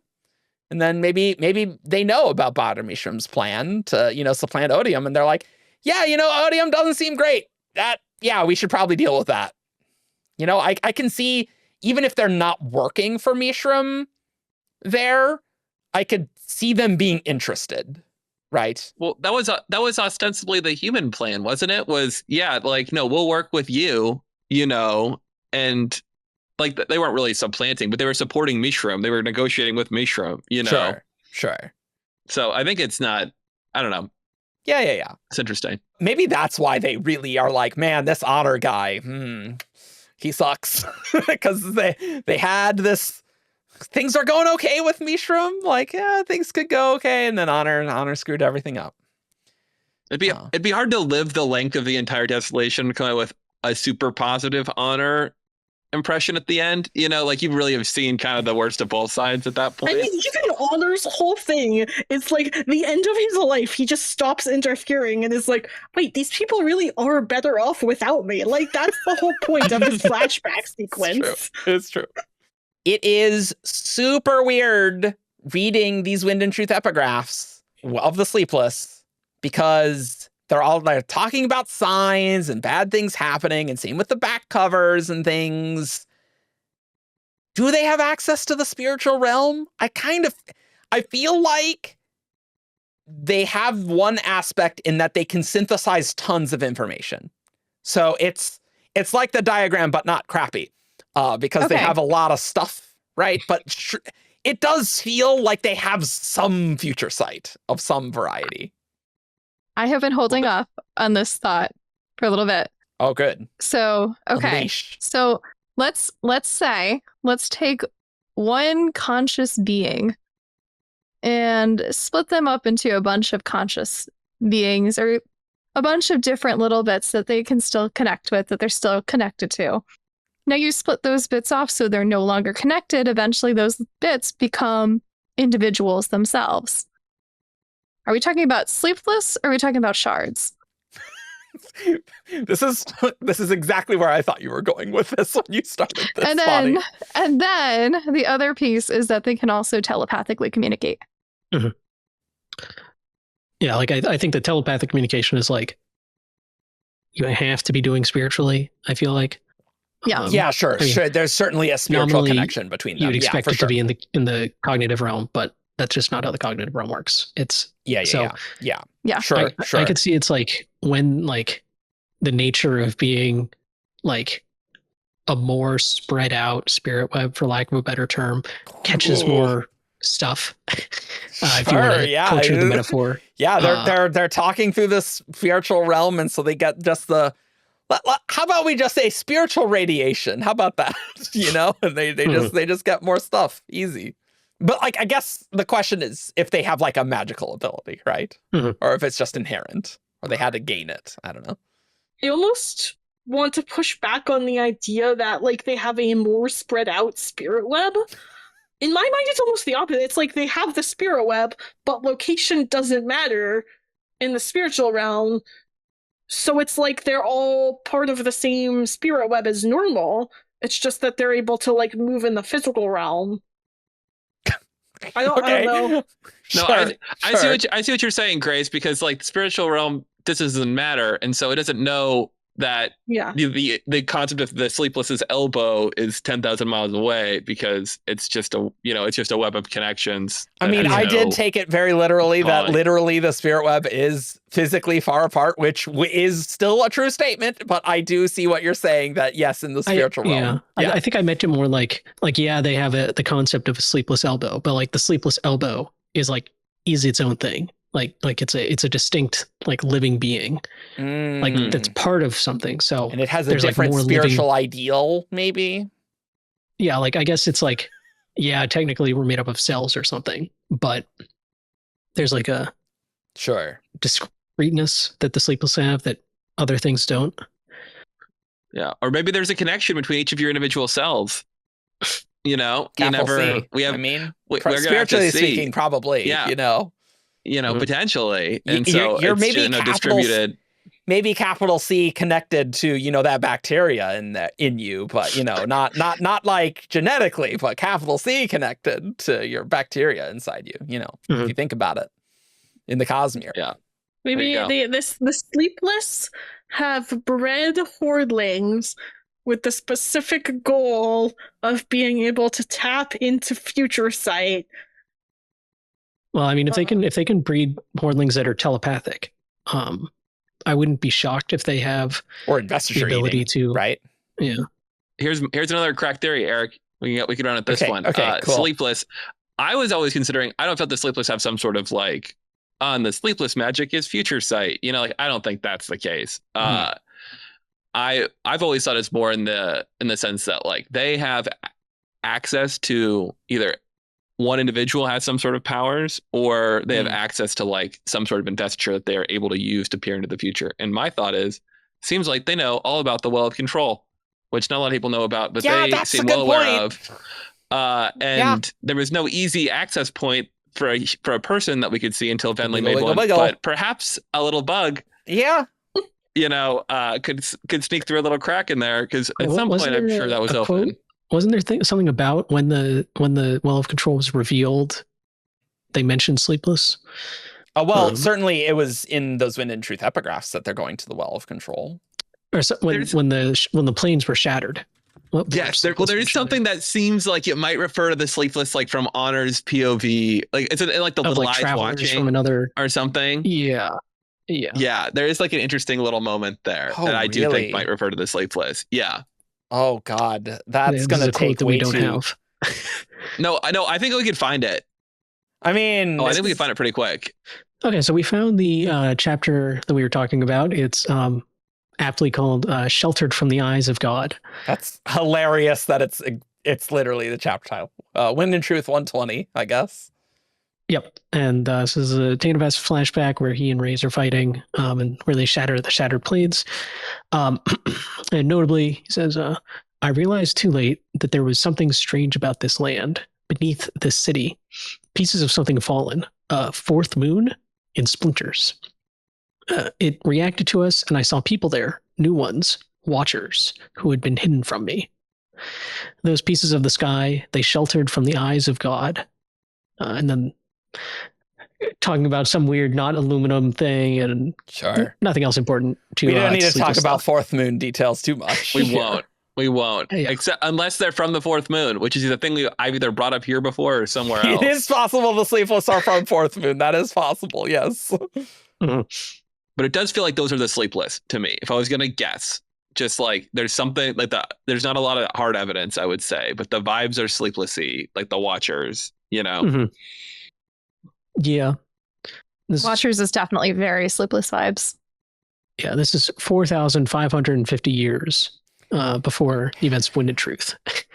So yeah, that's real interesting considering if there's like a Last Desolation vision with like burned Kremlings, right? Because that kind of implies the Sleepless have been in this conflict for a while, whereas new ones, Watchers, who had been hidden from me, admittedly, that could mean Honor's not paying attention, which would not be out of context for sure. Like, that's plausible.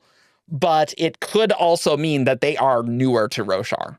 Like, that it is a clue on dating, potentially. Is this just post him zoning out for like a few thousand years, or is this pre this scene? No, because zoning out was after the Last Desolation, right? Yeah. Right. Okay, so it was Last Desolation to Recreant's time was his sabbatical, his 2,000-year-old sabbatical. Yep. No, yeah, you're right. So he's letting the heralds get stronger. Yeah, or push them harder to let them practice my power fully. Okay, yeah. So it's pre. Okay, well, who knows then? Maybe it's not them. I don't know. I don't have any other ideas aside from them. Maybe it's the other Amians. This could be as plausible as Honor during the Desolations is pretty focused on the grand scale of things, right? And he's not as concerned with watching a ton of the details. And I can imagine if Tanavast is not familiar with bug people, that the bug people could easily, have things that, make them seem quieter and are hiding from people. Like, I do think that's a thing that they would, do, right? I think so, but like, okay, so this is a timeline where Natanaton is being destroyed, Stormseat.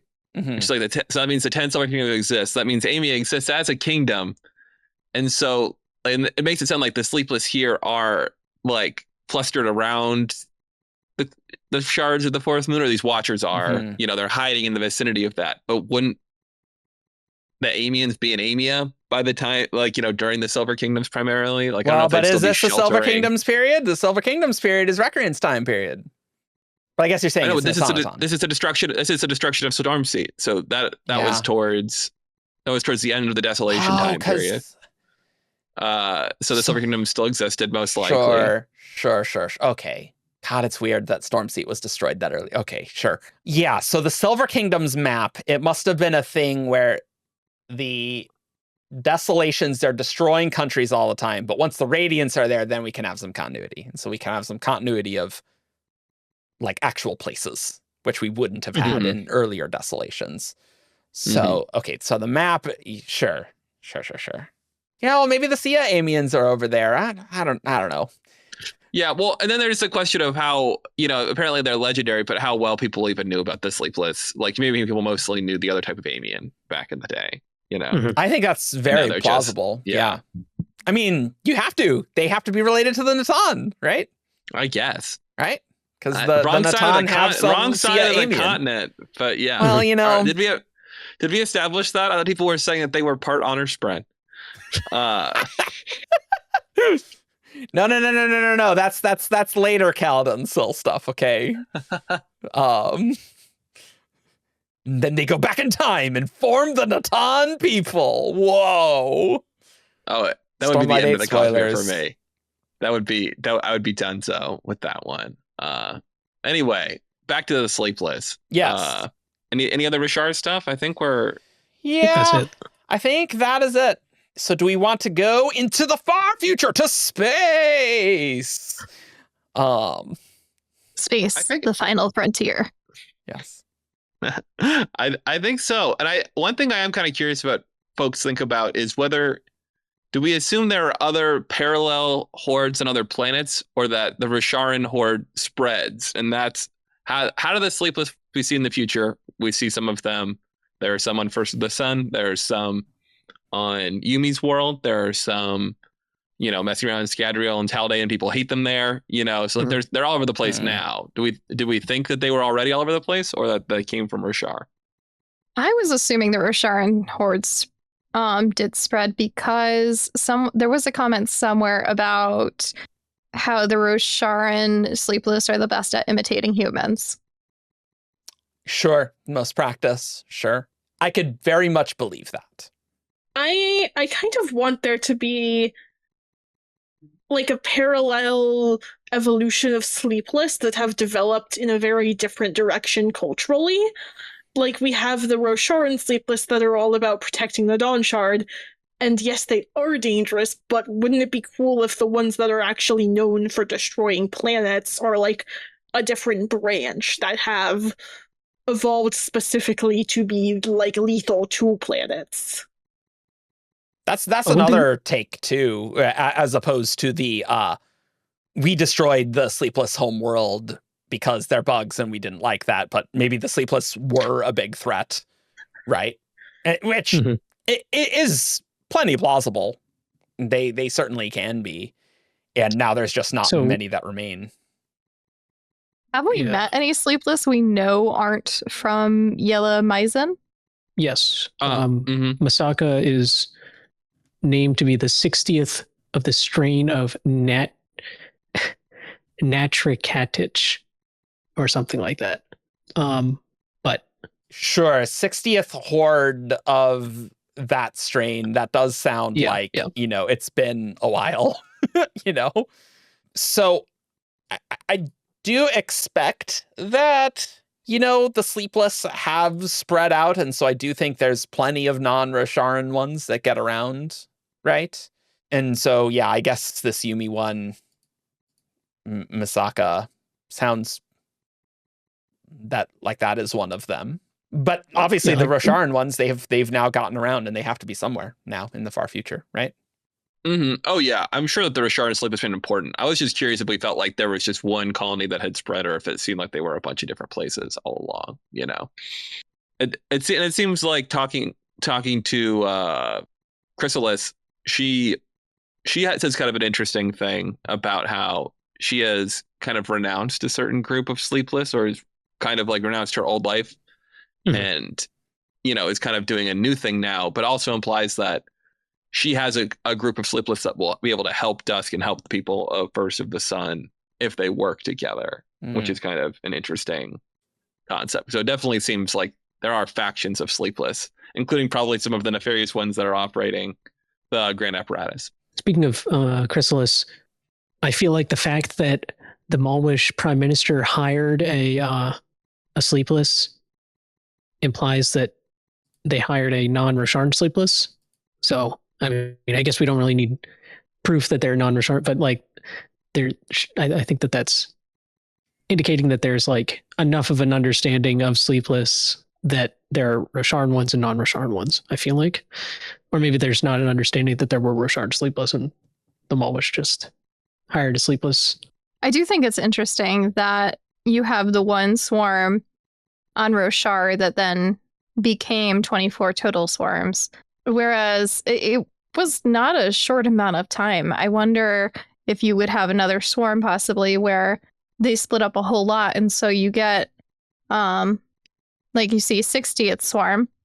What if there was a Sleepless who just started splitting a whole bunch and separating a whole bunch to kind of create a ton of swarms? Yeah, that's plenty plausible. And I think that goes to Grace's point of different ways of kind of approaching things. I think if that happened, it would have to be relatively unknown, because they estimate that there are perhaps 1,000 total, perhaps as few as 200 or 300 Sleepless in the modern kind of era. But I think it's definitely plausible that there could be places that humans don't know about. I feel it's like they're pretty good at that sort of stuff. I guess going off what Adam said, I don't necessarily know if the Scadrians would care about some of those Sleepless being on Roshar if they'd left and they're not aligned with any current Rosharans. I imagine that a lot of them are like, yeah, you Sleepless go all over the place. Just because you're a Sleepless on Taldane doesn't mean you're aligned with Taldane, right? Like, of course not. So they might not care. In fact, they might actually really like, oh, you remember Roshar and things. Oh, I'm actually very interested, potentially, right? You can tell us lots of Rosharan lore that they wouldn't have easy access to. And are already adapted to perhaps pass better on Roshar than they would be. You know, if we're thinking that they look like, but maybe more like bugs on Scadrial if they're native Scadrian Sleepless, which I maybe there are some. It seems like they evolve relatively quickly with their directed kind of abilities. So perhaps there are some now. I don't think necessarily there were historically. Yeah, and so it's interesting with the politics that the Chrysalis was hired. There was an attack by dissidents, right? And Chrysalis was blamed. Yeah. You'll have to remind me. So was Chrysalis there to protect the minister? She was like hired as a bodyguard, and then some of her hordlings were killed, and then she was hired as a spy.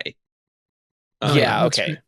Because they didn't know that there was a Sleepless. It wasn't like common knowledge that the prime minister had a Sleepless working for them. And so it's probably that, like, maybe this prime minister was not even, supposed to do that, but was like, hey, I'm going to do it anyway, right? Like, very under the table. Yeah, I think it's definitely a shady move. And, it just looked bad in the moment. And so the Scadrians already not liking Sleepless are like, oh, well, now we really hate Sleepless for sure. Yeah. Now. Well, they sold it as a Sleepless attacked him. Yep. And killed the prime minister, and because Chrysalis had some hordlings that were recovered. Yeah. And then there's also that makes sense. There's the Starling controlling Sleepless thing. What? Like isn't it like she pretends to be able to command because Dodger is afraid of Sleepless, and she tells him that she can protect him from the Sleepless or something like that. So it seems like the Scadrians just as a whole are very paranoid about Sleepless. Sure. Which that could provide evidence that they maybe really do not like the Roshar and Sleepless, because maybe they're like, oh yeah, Roshar has had Sleepless and now they're spreading around the Cosmere. Don't like that. And naturally don't trust it. So that is also plausible, right? I mean, if you are from Scadrial, I do think you would, and your prime enemy had these bug creature things. It's like, maybe we don't like those guys. Yeah, well, and I feel like I think if Brandon pulls off what he's hoping to do, I don't even know that, like, we talk about like the Scadrial Roshar war, but like, he spent some time talking about the Malwish Empire, specifically, in Emberdark. He like mentions that, and I do wonder like how much of it will still be somewhat factional at the end of the day, where it'll be like the Knights Radiant as an organization and like the Malwish as an organization, but not representative of all of Scadrial, so they might operate a little more as discrete interest groups as opposed to being like strictly aligned with the planet. Legally can be exterminated on site on Scadrial and Taldane. So pretty brutal like level of oppression there. Yeah, I mean, hard to. It's impossible to say what they were doing on Taldane, but shady stuff. Emberdark does say that Taldane is still very technologically advanced. That even though the Scadrians think their stuff is very cool, Starling's like, did you clear that with Taldane? I don't know. Well, I guess speaking of the Taldane being sort of technologically advanced, even compared to Schedule, we do in Emberdark get some more ideas about how like future era Cosmere can like deal with Sleepless. Specifically, there's this idea of the hordes reacting differently to types of what they, I guess, generically called clouding now. Sure. So I believe that there's a reference to like a greater interference clouds, which Chrysalis talks about, saying that a single one of them would destroy their entire consciousness. And the Scadrians have those, but we also see that what I assume are like lesser interference clouds from AVR do not like destroy the consciousness. They just block. Specifically, they block the telepathic biting bugs from being able to telepathically communicate, but they don't seem to like destroy the consciousness as a whole. So I mean, I guess it mechanically makes sense that like copper clouds can do that kind of thing, but it does, like, especially because the memory and personality nodes have to be like clumped together. It does provide a pretty big weakness to Sleepless if you're prepared to deal with them, I guess. Yeah. One question I guess. So they use an interference cloud on Chrysalis, right? At one point in the book, correct? Because isn't there a moment where she's like breaking apart, and they're picking her up with a shovel? Yeah, and they're gonna like burn her or something. Is that a greater or a lesser? I wonder, because did she like become unconscious and that's destroying her consciousness, quote unquote, for that moment, or is it like implied to be something that like kills them, like they get hit with a greater interference cloud and they're dead? I'm not sure. I think this was a greater interference cloud because I do think the descriptions matched pretty well. That it was just like, yeah, now you can't control or do anything, and then it's just a matter of collect the hordlings and kill them, right? Yeah, I think that makes sense. She says that if they had one that would kill them, they would use it. Yeah. She says that the greater interference cloud would cause her entire consciousness to fall apart. Okay. So, I mean, I assume if you like turned it on and then they got separated and then you turned back off, then that would also kill them, maybe. But or maybe not. But yeah, but probably just kill them if you just took them apart anyway. You know, yeah. Like you wouldn't have to use the cloud for that. Yeah, that's interesting though.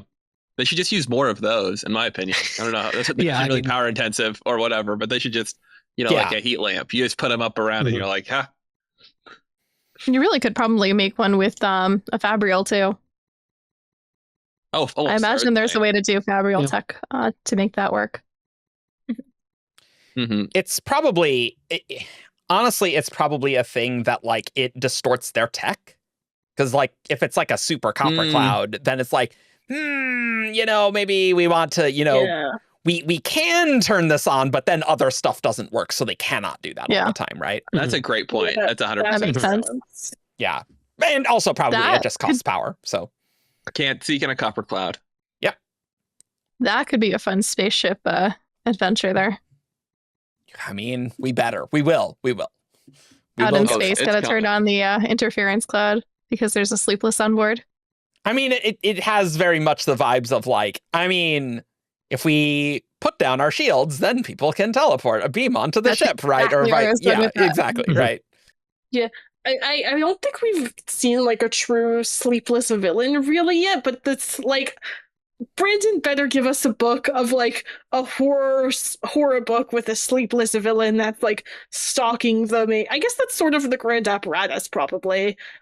Some extent, but like the main characters are being stalked by this like sleepless bug creature.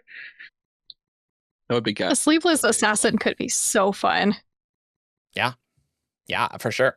there's one more thing I wanted to bring up before we move on to our kind of final topics, but Chrysalis says something kind of interesting when talking to Starling at one point when she's asking for information. She says, "I have sworn the oath of the first. Yes. Void help me escape a life I came to revile.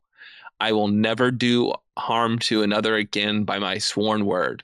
But if they find me, they will burn me." Yada yada. But interesting line. It's hard to look at that without thinking of the first ideal. I'll just say it.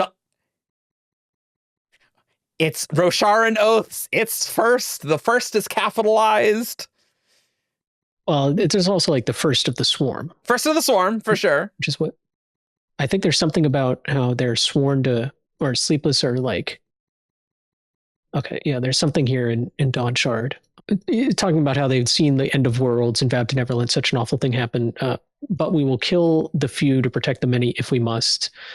I think there was something somewhere about how they're like sworn to protect life, but will kill if necessary or something like that. So I wonder if like the oath of the first is related to the oath of like stopping Dawnshard from being used and like more generally stopping like bad things from happening or something. I don't know. I could see that. Like Yalmaizen seems like a positive like pole of influence in the Sleepless like universe. You know what I mean? Like if there are various factions, and so if he's still around, I could easily see them referencing it. Although I think it's interesting that in that quote, like they say like, "Oh, we will kill people in furtherance of our goal," and she is saying here kind of not exactly that, which is, "I've sworn the oath of the first. I will not kill anyone else."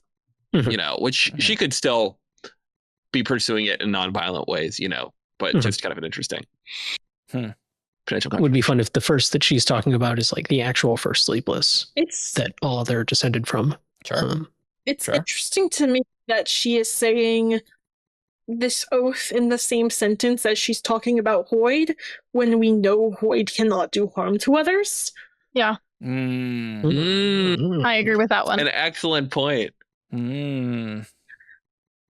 Is first referring to Hoyd or something. I don't know. Something crazy. Ask Brandon, has Hoyd sworn the oath of the first? Yeah. And then he's like, the first ideal? Yeah. Of course. Yeah. Of course he has. 10 more books. Next question. This is where you have to be like, you have to read, okay, Chrysalis said this. Has Hoyd? Then like Brandon's like, oh, okay. Maybe the first is the first Dawnshard that Hoyd holds. And so she like swore the oath of the first Dawnshard to stop killing. To do no harm. Yeah. Hoyd is also, I don't know that this is relevant, but the bearer of the first gem. So there's first there too. Yeah. Indeed he is. I think it is relevant. I don't know how, but I do believe it's relevant. Yeah, that's it feels like a nugget that'll like be relevant in like 50 years or whatever. We'll talk about that on the Emberdark Mysteries. Yeah, write it down, Shardcast. honestly. We've been joking about the telepathic bug biting stuff. And I do think that it's kind of funny that like anyone could be just bitten by a bug and mind controlled or whatever. It's a joke, but there is like mechanical like precedent for it with the ear, like for example Wax's earring, where it needs to like pierce you in order for this like magical communication to occur. And just more generally, you know, hemalurgy, being pierced allows you to be influenced. So like I'm not sure how many other places we've seen this specific mechanical thing, but I assume that it's something similar happening. Yeah, like maybe like getting into your spirit web slightly so then it can communicate with you.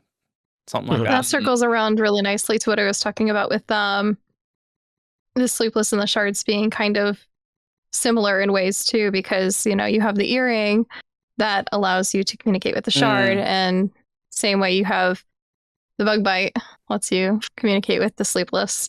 Yeah, and I guess metal is Is normal metal ever compared to the body of a shard? I don't think it is. Just the god metal. I think they kind of do it when you're seeing metal glow on Scadrial. Like They kind of say like that's Mhm. yeah, it's the same stuff as souls. Like so they do it a little bit. And it's got very much the hemalurgy. It needs to get into the blood type deal. I think like it's definitely like a good bite. I was thinking, maybe there's a little bit of god metal and the little stinger right there. Just a little bit of radium. Just you gotta get a conductor. Yeah, those hordlings are not only take a long time to breed, but you gotta find a source of radium to do it. Like, I don't know. So I think we're circling around the Grand Apparatus and invention stuff, which is kind of the reason that we wanted to do this episode now, because we got a ton of more Sleepless stuff, and one of those things is the Grand Apparatus, which Brandon talked about a while back in, I think it was a Dragonsteel spoiler Q&A where he's like, yeah, and the Grand Apparatus. And clearly because he wrote this book, and so he did that. Didn't the Grand Apparatus pop up in the list of future books in the State of the Sanderson or something? It also, the Grand Apparatus is maybe the name of a book, as well, which, talking about this stuff, I can see why, for sure. This definitely seems like Brandon has a clear idea. But we get this reference that invention has made planets, right? Because Starling's talking about, or they're saying, Scadrial's the most technologically advanced planet in all the Cosmere. And then she's saying, Taldane, or better, the planet's invention created.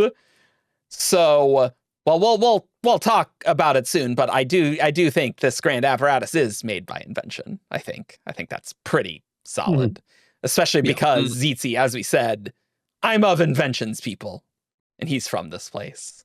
I will say I don't think that's true, Eric, because it does say in Emberdark that it was a part of an insane machine built even before the shattering. So this predates invention. Okay. I think yeah, that's right. That's right. You're right. Of a shard, I think probably being drawn, you can sure. almost irresistibly. Yeah. You're peering out along the Cosmere, and you're like, is that a machine planet? And you're like, okay, let's sort of see what the high storms. That is. Yeah, like the high storms being keyed to honor. Yeah. And we have, in Wind and Truth, we get Invention's vessel named Chan Kosar, who traveled the Cosmere creating great marvels, but not the Grand Apparatus, not that marvel, because that predates. But I do like the theory, though, that maybe Invention had some hand in what's going on in Sunlit Man, and that weird kind of planet death ray thing that's Brandon. Brandon has implied that there's something interesting going on here that he doesn't want to get into. And if you're okay, weird Cosmere structure, it's an idea I've seen floated that I do think is worthwhile. Yeah, and so who wants to talk about? You can talk about Lonarchs. Yeah, tell us about Lonarchs, the people from the Grand Apparatus.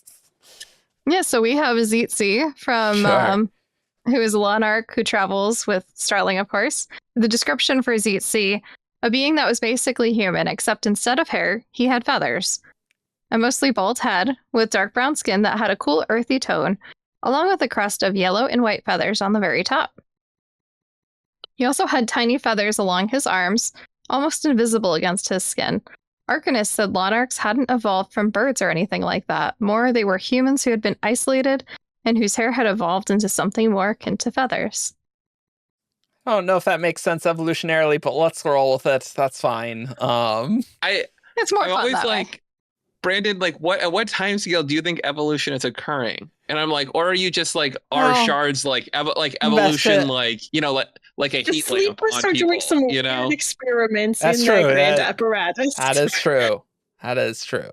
There's investiture, sure, okay. Investiture, spiritual realm, Yeah, sure. Stuff happens. And he comes from an isolationist planet, doesn't interact with others well, and beyond that was associated with the Sleepless. People avoided his kind for both reasons. So it talks about the magic for him, how he hovers his hand over his lodestar, with a built-in Scadrian control panel and little lines of electricity like tiny lightning bolts connected his fingers to the panel, letting him use those native controls, which were written in the brutal, pointed Northern Scadrian script, which is pretty darn cool, especially coming from Invention, having kind of like some electric power, I guess. I think it's like just like directly interfacing with the machine, and like it manifests as lightning bolts. Because I think he does this a few other times with just random other machines. I think he also does it on a Scadrian, like when he's trying to hack into something on the island or something. I think I put both of the quotes that I at least could find in there when he does it. There was a little bit of an uncertainty I had where there was a small piece of me that was like, are we sure this isn't like Lodestar thing as opposed to we talked about this magic thing on a different episode briefly that like it's unclear. But it's at least interesting for sure. I would love electricity powers. We do not have that sufficiently in the Cosmere, in my opinion, and would be a cool space to explore. Well, I don't even really know what like essence electricity would be for like Rosharans. Well, you know, Rosharans don't have soothing and rioting. They can have different things. That's fine, you know. Yeah. I see the other quote that you pulled. It's when they're imprisoned in the room on the Scadrian ship. And there's a data pad and electricity zapped from the surface to his fingers as he interfaced with it. So, yeah, it seems like he can just do it naturally without the lodestone or lodestar. I want to believe it's electricity powers for sure. I want to believe. It's more electricity powers confirmed. Same here. Yeah, confirmed. It's not like we see other people interacting with technology described as use like electricity shooting out of their fingers. I guess it's more just like, do we see other lodestars too much? I don't know. We definitely have other lodestars. All the other crew has a lodestar, and none of them have this electricity stuff. That feels very intentional to only Zitzi to me. Yeah. Hell yeah. That's going to be Thanks fun. A bunch. Someone should ask Brad about that. Yeah. Yeah. Oh, and it's interesting that there are people like live in a giant machine that's also just been hijacked now by the Sleepless. We also talk about how a lot of this is going to be really interesting in Space Age. And this is definitely something that's going to be fun Space Age.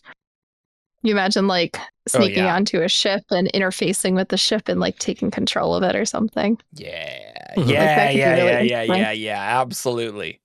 Yeah, okay. It does even say in chapter 42 explicitly that they've had their lodestars confiscated from them. So okay, so that can't be the lodestars then. So all right. Yeah. I'm convinced about electricity powers. Excellent. I like that a lot. There's a lot of fun stuff you could do there. It really just genuinely isn't a thing Brandon's dealt with much, you know? Like there's Stormform shooting lightning and that's it. Right. And it's even kind of it's like a disappointing power, you know, they're always like, and it sort of doesn't work how they hope it does. It's not that good. Yeah.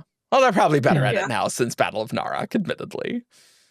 So what is the Grand Apparatus? It is a planet that is also a machine powered by some unknown source of investiture. Great. Where the rooms all move. So people, they don't necessarily have permanent homes. They'll be in one room, and then if they want to go to a kitchen, they'll tell the machine, "Hey, can I have a kitchen?" And the machine will move an unused kitchen to connect to their room, and they pick up all their stuff and move rooms. And that is how the people of the Grand Apparatus live. And to me, ever since I first read this description, I've always had the image of my mind of this as a setting from like the BBC Doctor Who series. It just feels very Doctor Who to me. I can 100% imagine an episode of this show of like David Tennant jumping as the rooms move dramatically, and there's like a shot of a bug skittering is like the foreshadowing that the bug people control the machine. And then speaking of bug people, it's talked about how it used to be that you could just like request a room and it would eventually like give you a bathroom if you needed one or whatever. But now the it's used to run tests on the inhabitants by the Sleepless. Fun. And Tzitzi refers to them as slavers. And so when Tzitzi left the Grand Apparatus, people thought that, they were just experiments and they expected Tzitzi to be like some simple slave person there. But, they're people. So that is not true. The Grand Apparatus seems very cool. And I can see why Brandon would want to write a story there. I have a conspiracy theory that this is where Hoyd's murder mystery thing is, that he referred to, I think, in Emberdark, right? That's like, I they say solved the that that's murder. where it was. Oh, he did say that's where it was. Okay, great. Yeah. Good. He told Starling about it, and she felt that he was exaggerating how helpful he was. Oh, okay. Solving the murder. Cool. Yeah. Great. Great. And I guess, if the Sleepless did find a way to hack in and control when rooms appear, that is super powerful. You can just keep someone confined to a room without certain basic necessities until they do what you want, or force people to be in one confined space and not let and see what they do and not let either of them leave. There's a lot of really dangerous things that can happen. Yeah. Tzitzi also mentions that something that was regularly done was the Sleepless would breed a specific hordling to imitate someone's voice. So that sort of makes me think maybe part of the things that were being experimented on were the Sleepless's own developments of their hordlings. Sure. To make sure that their things worked well, right? Yeah. They're like, I can't tell the difference. Yeah. That would be so horrible. They'll A/B test it and things. Yeah. That would be the crap that. Yes, exactly. Or they, okay, we want to replace someone with a Sleepless, so let's put them in a room, shuffle them away, bring back the room, but it's a different person. That it's seems like a Sleepless. very plausible. Well, and they definitely fear that. Tzitzi's they're gonna replace us. They already have our voices, Yeah. This is really making me want to see Kandra versus Sleepless. Yeah. That could get really interesting. I thought that would be cool. I am definitely curious too how long the Sleepless have had some level of control over this machine. You know what I mean? How long were these people living there, relatively peacefully before these tests began? It definitely seems like now it's a Sleepless base of power. I would agree. Yeah. And did they know that it was taken over when it first started happening, or did things just start going wrong or being strange and no one was quite sure why for a while until they realized that they found out somehow that the Sleepless were controlling things? Yeah, what do we kind of think the order? Is it shattering? Invention comes there eventually. I don't know. It's possible that this group of people have lived on the Grand Apparatus since shattering. It doesn't have to be an invention creation per se, but I could definitely believe that invention went to the Grand Apparatus, created people there, left to do other things, because that seems to be what invention wants to do, is just keep moving around making stuff, and then later the Sleepless come in. It seems to me that if they are meant to have evolved these feathers, they have been around for some time, in theory, at the very least, and are potentially pre-shattering. Yeah. But tough to say. Is Chan Kosar a Shodel name? Or is it does have the multiple. It does have the multiple words. With Dragonsteel Prime, we don't often get 3-word names, but I don't remember if there are some. I don't either. I have read that now. Yeah. I would definitely believe that that's a Shodel, right? Yeah, for sure. It's possible. Just a thought. The fact that every word is just so short, like a Shodel name, really seems like it. So that's definitely interesting. Yeah. So if they are pre-shattering, it could be that like invention came by and invested them with more things like that. That's plenty possible. Like invested them with certain magics, or just they have that and then they like claim this ancestry with invention. Maybe, right? Yeah, those are probably the two situations. Like because it is sort of like I'm not sure how it would work really if it was a planet that or like a city of rooms that responded to people's thoughts if it didn't have people inhabiting the city until invention showed up. What would we be doing just sitting there idle?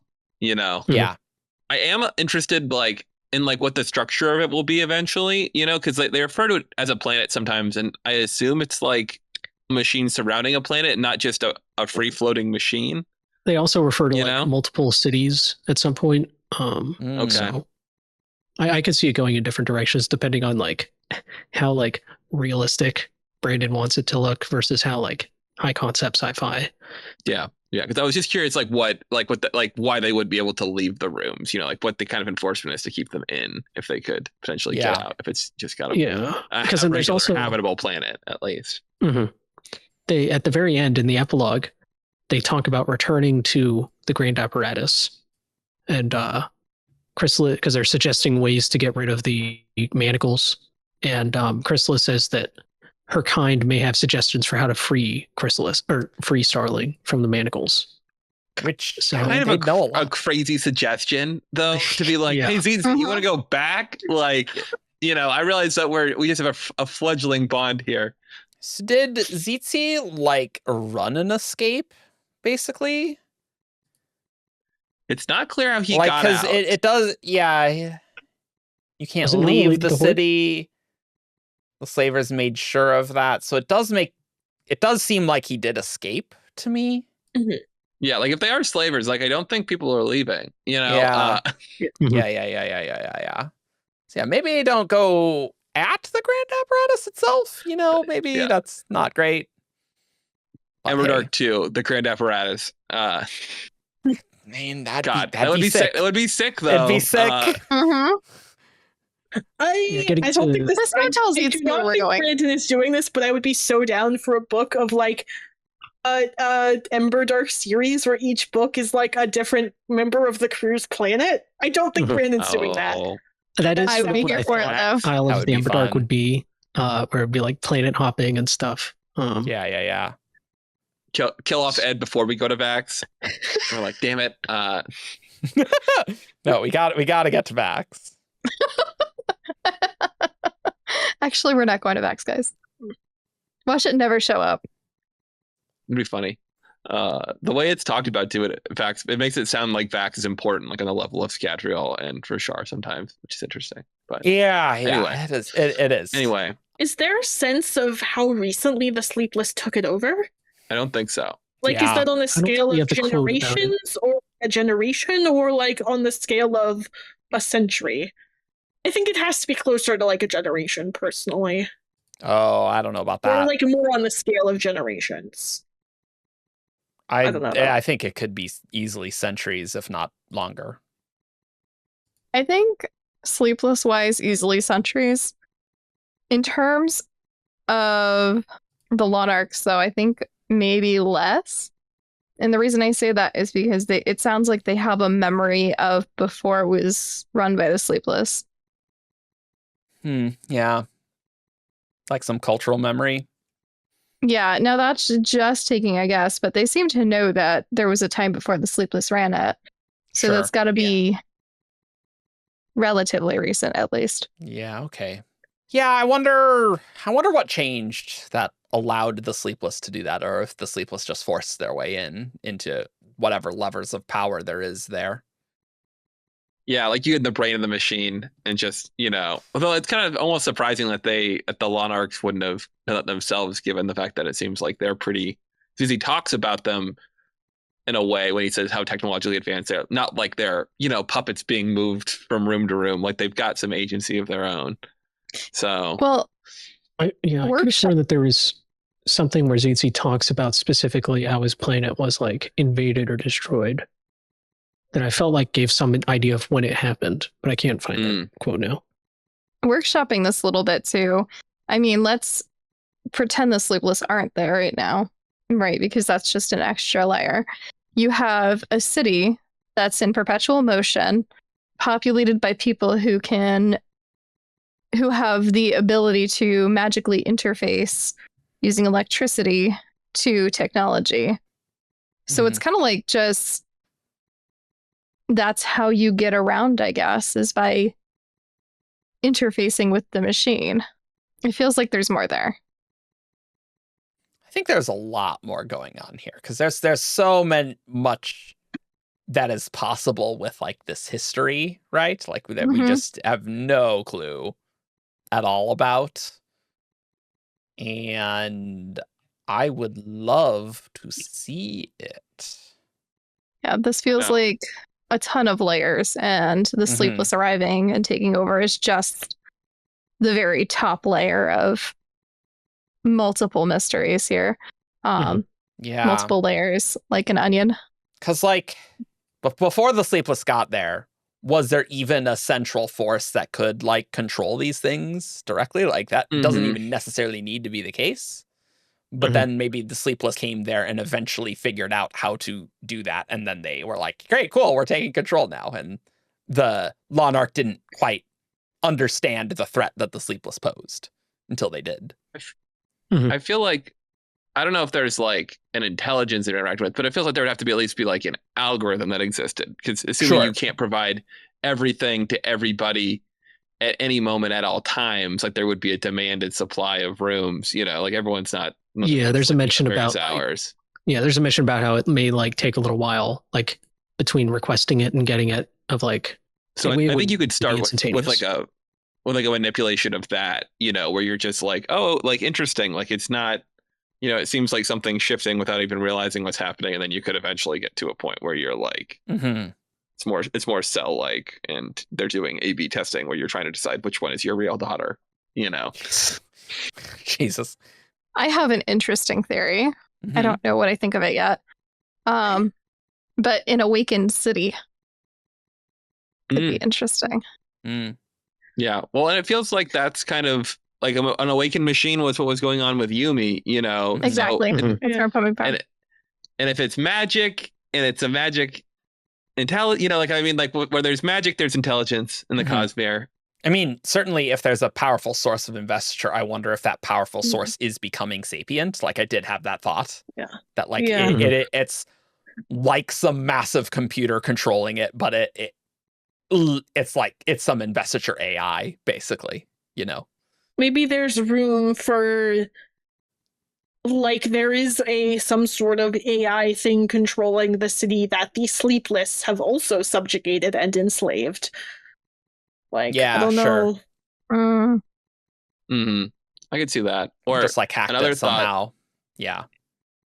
Is if this, like, you know, if it's being, or if this power is intelligent, the Sleepless subverted it magically, not technologically. So like the Monarchs are kind of like, you know, they got they're more techno magic, but if the Sleepless did something, you know, more bondsmithy or like more spiritual adjacent, it might be something that the Monarchs are like, oh man, that's not really our forte.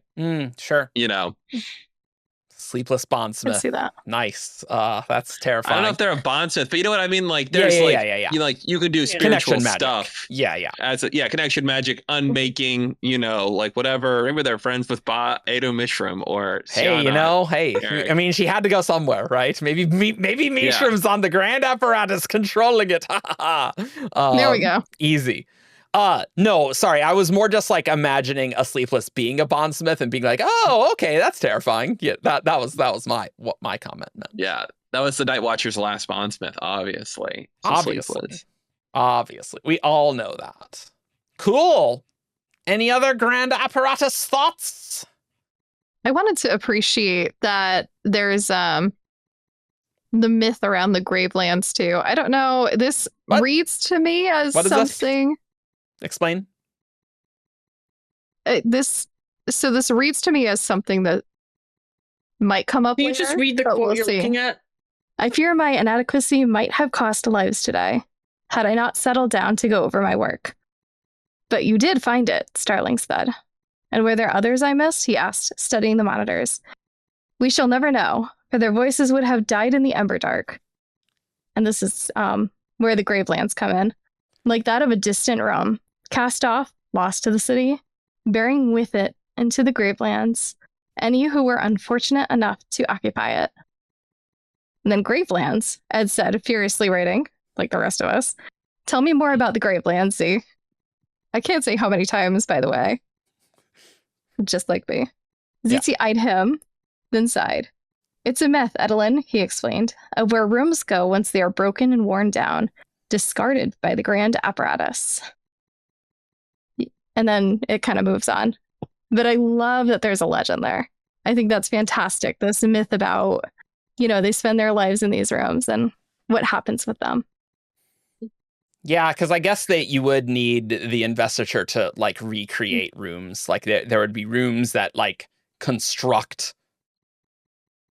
different rooms for different purposes, and that could change over time, and they'd break down in this massive machine, right? And so that's fun. Yeah. Right. And because the Lonarchs are talked about like developing technology. So presumably that means the rooms need to like update as technology is developed. Oh, that's so fun. That's super cool. I like that. Like, It is just interesting to imagine. Yeah. Then you're like, but they're also slaves. So like they're kind of working on it, but but I mean, you know, I'm sure there are historical samples, but you know, it'd be hard to get people who are, you know, building their own prison cells to not try to put something in to try to get out. It's so hard to imagine to me of like what daily life was like even before the Sleepless arrived. Like, surely you can't have conventional jobs in a city where you like aren't necessarily even going to be in the same room twice. Yeah, like, are there farmers? What's like, you know, what, like, are people growing there? Maybe there are people who are, I could see like a sci-fi-esque, like, oh yeah, we have Skyward-esque like fungus pods that we grow, you know, like maybe that's the sort of thing they're doing. I was thinking maybe branded like investiture fueled food synthesizers, like we're really going hard on the sci-fi. The Lonarch equivalent of a chef is one who can imagine a really nice meal and then a room appears with it. Yeah. Now that would be cool. That would be pretty cool, actually. Yeah. This like mythology stuff does make me wonder what the Grand Apparatus would look like in the cognitive realm. Ooh, yeah. That's a really good question. That is a really good question. Like maybe the Gravelands. Maybe the Gravelands are a thing in the cognitive realm. I like that theory. Realm thing. I'm just imagining like some Shadesmar that's like there's like so many gears and things like that. How would that even like a mechanical thing? I don't know. Like that's a cool idea. It's weird because like things in Shadesmar, they like if you have a river that goes away, eventually it goes away in Shadesmar, right? So what happens when the Grand Apparatus is always moving? What would its subastral be like, right? Exactly. Yeah, well, and I feel like part of what Emberdark did is that Brandon kind of was like opening the door to being like, hey guys, like I'm not always gonna do a strict land sea inversion. Yeah, sure.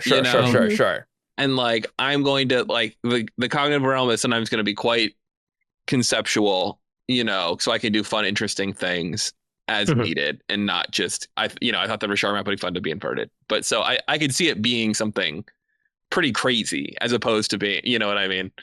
Yeah. And if you think about it, like, so the cognitive is often how you imagine distances, right? Or how people think of distances. But how does that change when you're not traveling distances? This stuff comes to you. Yeah, it's really odd to conceive of. Like, this is the place where I would want the cognitive realm to be very different because the place is very different and people are thinking about things very different. Like, that makes perfect sense to me. Yeah, it absolutely does. It makes me wonder too about inner city travel, because it was kind of talking about how, like, you know, you're kind of brought to the perimeter, like people asking, can you leave? And it seems like the answer is no, they'll let you peer out into the distance, you know, but not really go anywhere. And so I wonder if it would be like really regionalized, or if there is some level of travel between the cities, you know. I mean, I guess I just thought the entire thing was the city. Like, okay. like It talks about maybe it cities is. plural. It Oh, uses wait. the plural I in was just here. going off of that. Yeah. where does it? I don't know. You could say that. I don't know. I'm imagining a giant, like, Coruscant type thing. It's probably smaller, like more like a moon, but that's just all like made of these moving rooms. Like, that was my impression, admittedly. That was like what I was visualizing when Bonnie mentioned cities. That was the first time that I was kind of pondering what that might mean. Yeah. And maybe there's cities culturally. You know what I mean? Like, that's very plausible as well. That's like it's this region, or Oh, that's true. How would you know there's more cities too? There's another question. If you can't leave the city you're in, how do you know for sure that there are actually more cities? I was envisioning that they were close enough to just see one. Yeah, to be fair, it's Starling recounting of what Zitzi kind of said, and then Zitzi's saying you can't leave the city. Like that, you just go to the edge. And so it's like, I don't know how seriously to take cities plural, right? It's just like, oh, you just got moved to the edge of the Death Star, and now you see, you got a window now. How nice. Yeah, I don't know. That's a structure. Like, I'm just like, okay, well, what is it like? Yeah, I don't know. I am really curious about the cognitive realm now. I know. That's gonna be fun. really interesting. It is kind of mean to give such a big tease and then just be like, well, all right, guys, I don't know. We'll write see. it eventually, maybe. Would they have a perpendicularity? I wonder how they would even like the Starling's crew plans on getting there. It's like, would there be a perpendicularity on the Grand Apparatus, or would they need to transition to space somewhere else and then fly there normally? They talk like they don't think that they're like, the ship is technically space worthy. We don't really do that with it. It doesn't seem super space worthy to me, but I don't know. But... Yeah, like they're like it is in theory. We haven't tested it recently. And so like, I don't know. Like I didn't get this. I don't feel like it was mentioned in the same breath as other places with perpendicularities.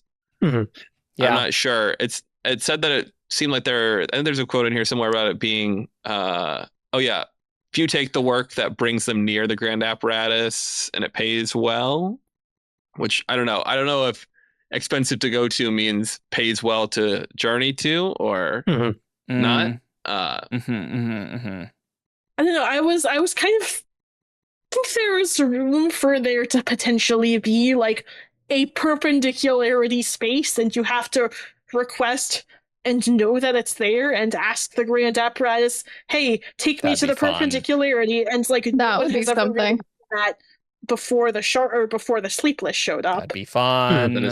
That is funny. There's just like, no one's ever requested this room. Sorry. That's one take. Or it's like you need to make sure that there's not the perpendicularity isn't like under a bunch of other rooms, and the ship comes out and immediately like runs into other stuff. It's in the Gravelands. They're shoving, or it is the way to the Gravelands. They're just shoving the doors through the perpendicularity, just like then they dump Inquisitor bodies into the World Ascension. Yeah. I mean, it's definitely plausible that there is an invention perpendicularity there. Like, it's a little weird with invention, going other places. Because usually that means, I think, the perpendicularity leaves generally. Yeah. But, well, I mean, I could see them having the technology to have an artificial perpendicularity somehow. I could definitely see that. That's a good point. Well, it's the Grand Apparatus is said to be powered by an unknown source of investiture. So I was kind of almost envisioning like maybe the control room for the Grand Apparatus is like a big perpendicularity surrounded by AI computers or whatever. Yeah. And there is theoretically a way to get there, but people don't really know how. And then that's where the Sleepless came in and took over. Oh, that is fun. Yeah, sure. Sure. Yeah, I definitely think that when you're like, okay, there is a great amount of power here that it's running the machine, that means there probably is a way to transition between the realms here. Cool. Any other final thoughts on things? Looking forward to the sequel to Emberdark. Oh yeah, you know, aren't we all? Write some more secret projects with us, please. Thank you. I want to hear about Hoy's murder Yeah. adventure there. Mm-hmm. That sounds interesting. Mm-hmm. It definitely feels like he's got a very specific idea there. Like I know he said that anytime he references a planet, he's got some level of an idea of something he might do, and that one feels like he must have a pretty, at least a half-baked concept. Yeah. Yeah, I think sure. Independence for the Lonarchs. That's what I'm going for. Hopefully they get out. It seems like it probably can't happen during Hoyd's mystery story, since that's already No, occurred. probably not. But, yeah. I think it definitely reads to me like something he at least has a good chance of getting to with how many layers are already in here. Mhm. Yeah. It's more than we've got about Ashen. Just watch. It's like the next time Starling shows up, it's like, man, that adventure in the Grand Apparatus sure was interesting. Too bad we have to go back to this island in the Emberdark. Not wearing her cuffs. Yeah, back to the island of the Emberdark, and they're just on another singular island somewhere else. My goodness. I think this was very good. We will go over to Who's That Cosmic Character, but before we do, I just want to let you guys know that 2 weeks from now, it will be Nexus, and I am not editing a podcast before I leave Nexus, so we are just not going to have an episode there. So probably our next episode will be State of the Sanderson, whenever that comes out, and so we'll time a stream better than what we did last year. I don't know. Before I leave to go out of town for the holidays, that's for sure, but I think I timed it correctly so that it won't conflict and we can stream. So, let's get on over to Who's That Cosmere Character? This character is from Roshar. Menace. Tien. Tom. Raise. Void in drag on a horse. It's time for Who's That Cosmere Character? Caw. All right, listeners, you know what time it is. You send an email to wtcc at 17shard.com with 5 clues and the characters those clues correspond to. I'll read each clue aloud, and after each one, our panelists will get the chance to guess who's that Cosmere character. Let's begin. This one was sent in by Codenames Are Stupid on the Discord. Hey, yes. Hello, Codenames. Clue 1. This character works on a ship. Zeetzy. Oh, sorry. Wait. When was this sent in? Yeah. This was sent in March 2024. Okay. So No. that choosing Emberdark crew member is not a wise idea here. It's You can choose it's from choose Brandon. Crow. Yeah. What day? March 2024. Which day? The 29th. Was that the year that Standard in? Was that what 2024 was? I'm not going to answer any questions. This character works on a ship. Is it Nodum? It is not Nodum. What about Yalb? It is not Yalb. What about Aiko? It is not Aiko. Oh, damn. How about... Where's Aiko? Oh, shoot. What's his name? I thought it was going to be Aiko's grandfather, but Aiko's the one on the ship, and Aiko's the one who died in the Recreants, right? One of the Reachers. What is his name again? I will think on that, and I'll go with Starling for now. It is not Starling. Clue 2. This character has multiple siblings.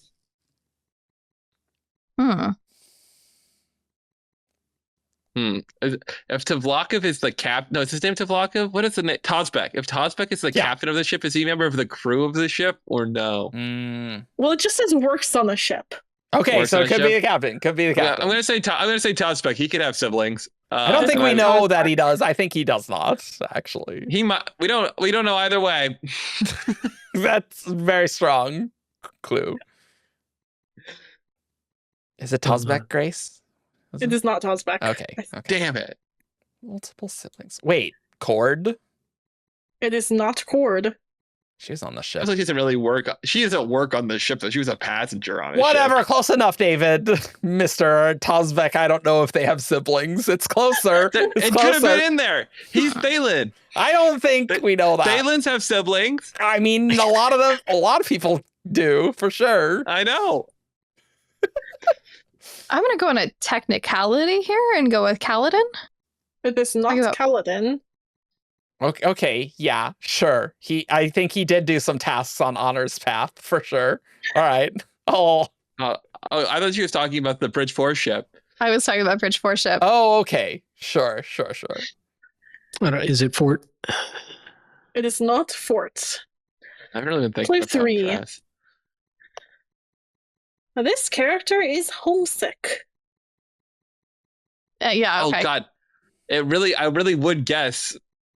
Auditil, if this had been sent right now, because that's like explicitly her thing. Yeah. And she has siblings and she is homesick. Like, it really does. Yeah. This did come out after the Emberdark preview. Auditil. Mhm. This email. It is Attitude. Ah! You shouldn't have told him, Bonnie, because I was going to have fun Yeah. revealing it at the end. Oh, And be man. you screwed yourselves asking for Sorry. the. I was thinking about No, once that. he like, guessed it was out of the bag sure. anyway. That's true. Sure. Okay, damn. Yeah. Okay. Sneaky, damn. I was gonna be like, wow, she's really good at like characterizing a character who hasn't even come out yet. Okay, Yeah, I yeah, cannot yeah. think of his name, and it's gonna drive me up a wall because this is a name that we know very well. The guy who is a shade, who had sideburns, but then Nas. Thank you. Clue 4 was this character is from a world we haven't seen yet. And clue 5 is this character used to be invested. Yeah. Good one. That's a great sneaky little trick. I know. We've definitely had a few like that before, for sure. In the email, she was like, I hope none of these are contradicted by the rest of the book. Fair point. Look, that's the funny. Auditil character development scene, guys. Like, it's not going to be contradicted here. We got stuff to do. And I don't think we knew from that preview, like, how little the other crew members would be developed. Yeah, I think that like for a novel the length that it was, like, it was pretty reasonable. Like everybody got memorable. Everyone got a memorable thing, and we got like a couple members with more focus, like Chrysalis and Starling. Yeah. This is why we need an Emberdark sequel. Yeah, that's why it cries out for it, because you do like a Zitzi, Lenore, like heavy one next or something. Yeah. Exactly. Yes, absolutely. Cool. And so now we'll go over to our Who's That Cosmere Character priority queue. And you can submit things to our priority queue if you're a Herald on Patreon. You can go to patreon.com/17shard for as little as $1 a month. But the Herald tier is $10 a month. And you can submit your priority queue. And I encourage you to do so because I need some more. So if you would like to do that, then I empower you to do that. Okay, go for it. And so this one is sent by Skyspear11 and his sister Sinali. Nice. Clue 1. This character is short. Lift. It is not Lift. I was gonna guess Lift. Vin. It's not Vin. Gotta go with the classics. Who's specifically called out as being short? I don't know. That's the thing. Is it Seth? It's not Zeth. Is it adjusting for planetary height? Because we know that some people, the Celish are shorter. Sure. That is the most 17th shard question. Yes. But is this adjusting for planetary gravitation? I will go with Nickley. It is the size of a not. bug. It is not Nickley. Clue 2. This character has had dealings with a world hopper. What are dealings? Is it a financial transaction? Is it Eames' granddaughter? No.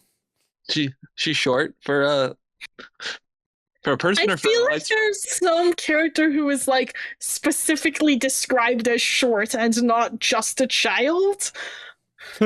Sure. Hmm. I mean, wouldn't you have to Shay. say yes?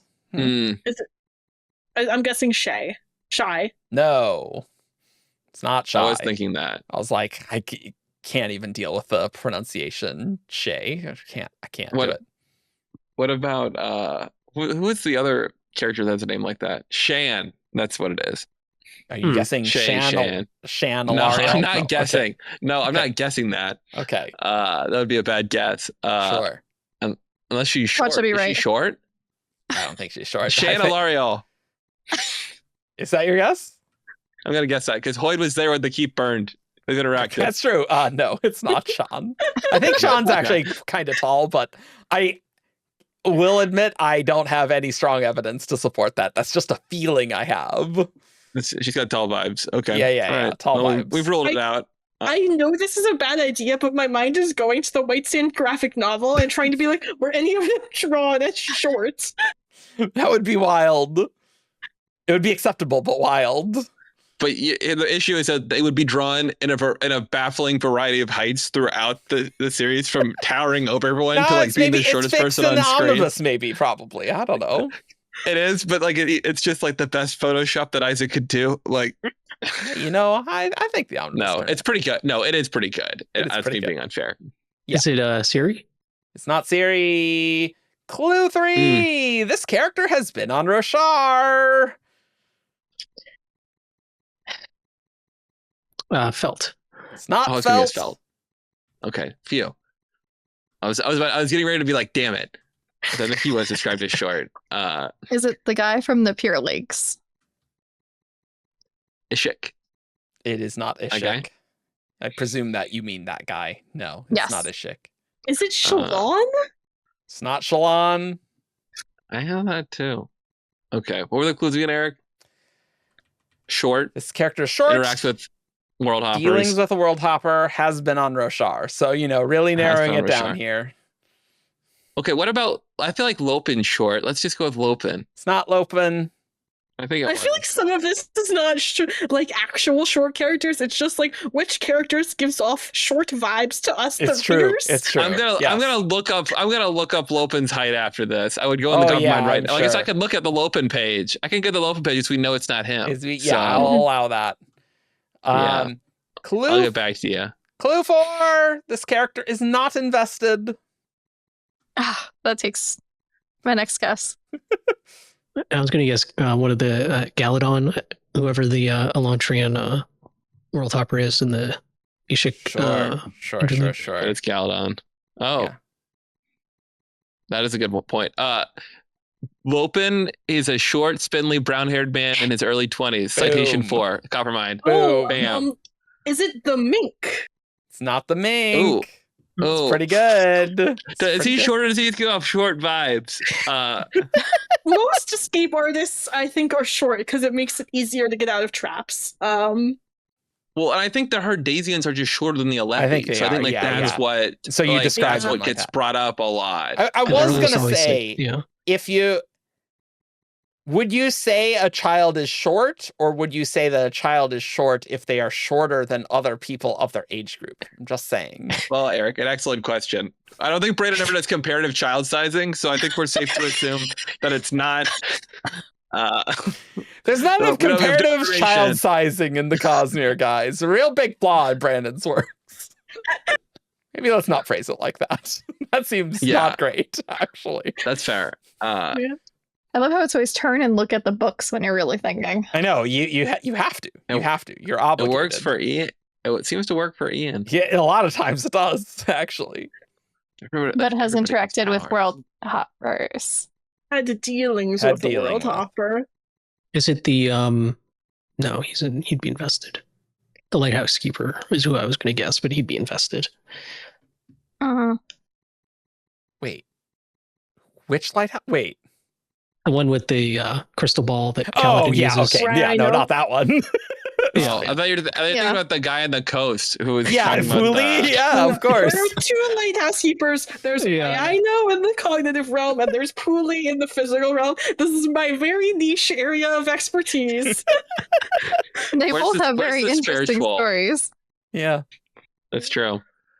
I already guessed, so I think What's that I don't know who Cosmere else place? asked. The answer is Defiance, Pooley's Lighthouse. Okay, there we go. Oh my god, is that the name of it? Or Yeah, see, that I was think always so. like, is that the name or is that just what he calls it? Well, I mean, as far as we know, Who else would those be are around to contest the name? the other Natanans. Yeah. Anyway, oh damn, I had an idea and I just lost it. Okay, what about Is it Gox? It's not Gox. how about Ili Sadius? I feel like she's short. As an Alethi? No, it's not Ili. I think shorter. Okay, sure. I think I maybe But I have a think- guess for next round. I'm not 100% sure they I will. fit I everything. will say the next clue will be helpful. Is it That's good. what's his name? The South Scadrian and the Ghostbloods? The Ghostblood Malwish guy. You're talking about Dlavel? Yeah. No, it's not Dlavel. Darn it. No. I don't think he's been to Roshar on screen at least. Yeah, I don't think we know that. Yitil has. All right. Clue 5, everyone. The moment of truth. Get ready. Get ready. Clue Right, I 5. swapped them in my head. This character is known for his funny hat. Wayne? Oh, is this? It's not Wayne. Is it Wayne? On Roshar? It's been on Okay, well, there we Roshar. go. Is this? Oh, well, why did I even say Wayne? Damn it! What the hell? You're just like hat Wayne. Hat? That's No, all. I was I gonna- don't care about I anything else. thought it was gonna be Wayne. like readily apparent. Is this Well, Ed? it's not Ed. He has a funny hat. He's the only one I can think of, right? Isn't No, he no, the there's a arcanist? different person with a He funny does hat. have a good hat. There's He does. actually 2 additional people that I know who definitely have funny hats. I was like, I don't remember Ed going to Roshar, but like, he's Sure. the only one I can really think of with a Sure, funny sure. hat. So Wayne has magic too. God damn. so honestly, you just tunnel Well, vision. here's- It's like I have an association and I don't give a shit of the others. Wayne hat. Annoys. Here's someone who doesn't. Here's someone who doesn't fit clue 4, but I think fits all the other ones. Is Huyo? It's not Julio. No. He is invested. Yeah, he is. I give up. Grace. Who has a funny hat? Who else? Yeah. Funny hat. Oh, it's not like the freaking like Chol guy, like the Beastmaster guy that's like Dalinar's buddy. Is it? He's got a funny hat. He's like the master of the hunt and he appears in the flashbacks as well. Huh. But he wears a Interesting. funny hat at one point. Interesting. I assume that's not it. But Hmm. just throw that out there if anybody wanted to guess that. Well, I think it's just up to Grace at this point, right? no, I guessed yeah. Ed from Emberdark Oh. because who the hasn't only funny guessed? hats I could think of were I the only have- arcanist. I only- hat. Bonnie Just hasn't me. guessed. What do you think, Bonnie? I'm stumped. I'll go with that one. Well, I lucky don't for think I you, could- you are myself. correct. It is Bastion the Hunt's So good. Dash, when did he interact with the World Hopper? That's what I don't know. Probably felt or some crap. I don't know. Oh, I bet they probably ran. Yeah. Oh that's yeah, right. yeah. Oh, and in fact, after Bastion retires, he passes his floppy hat onto Felt, who wears it as a memento. Oh, that's Nailed it. fantastic. There we go. Okay. Well, Explicit. Amazing. And Nice guess. indeed is the Huntmaster. Nice. I would never have guessed that. Oh, I would never have gotten that. So good for you, David. I think Hey, you it's can get Bonnie's the point guess. on that one. Bonnie. Yeah. No. No, I'll I, take the Wayne guess. I'll take the Wayne guess. David's Oh just my like, God. Wayne, no, wait. No, And then it's just Bonnie's nails point. it I'm immediately. giving credit for actually remembering that detail about him. It was a That is really, impressive. random one, but I remember like Well- being an Oathbringer and I was like, all right, I guess this is a little bit of characterization. What's his name? Bastion? Bastion. Is that it? The other silly hat person is Parlin. He had a weird Oh, hat. Parlin. He I was had a thinking hat. Roshar, but yeah, Parlin had a hat thing too. Yeah, he had a hat thing too. Brandon likes the silly hats to characterize side characters here, okay?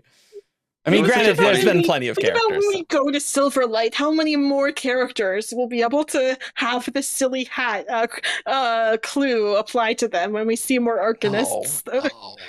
No, Yeah. let's just forget about the I pearl had to hats. stop They're and dumb. think for a second and see if one of the Arcanists had made it over to This Roshar. was a recent one, so it could have been. It is definitely post Emberdark. So it could have been. But it wasn't. It was Bastion on Master. A character that's been around since 2010. 2010. Everyone remembers Bastion. All right. You can find us on 17shard.com for all your news, discussion, theories, and fun that you could ever want. You can join our Discord. We have lots of people, lots of excitement on discord.gg/17shard. You can support our Patreon at patreon.com/17shard. And for, again, just as little as $1 a month, you see our outtakes, vote on art polls for the low, low price of a single dollar. That a proportion will go to Patreon, but, you know, that's fine. And yeah, again, we will not have an episode in 2 weeks. We'll have a State of the Sanderson episode and probably something else in December. So, like after that. But if I'm leaving on Wednesday, I'm not editing a podcast before then for Sunday. I refuse. Sorry, but yeah, if you come to Nexus, everyone on this show except David is going to be there, actually. So I think there you go. That's right. Yeah, so, get your hit at 17shard in person at Nexus. And we're not going to be doing stamps, so it'll be much chiller at the booth if you want to say hi. So are there stamps? They're doing stamps. They were doing something. I don't remember. Nice. That'll be fun. Less assembly line this year. Less assembly line this year. And yeah, we'll see you all. If you're at Nexus, there. And if not, our State of the Sanderson stream, I guess. See you then. Peace. Bye. Caw.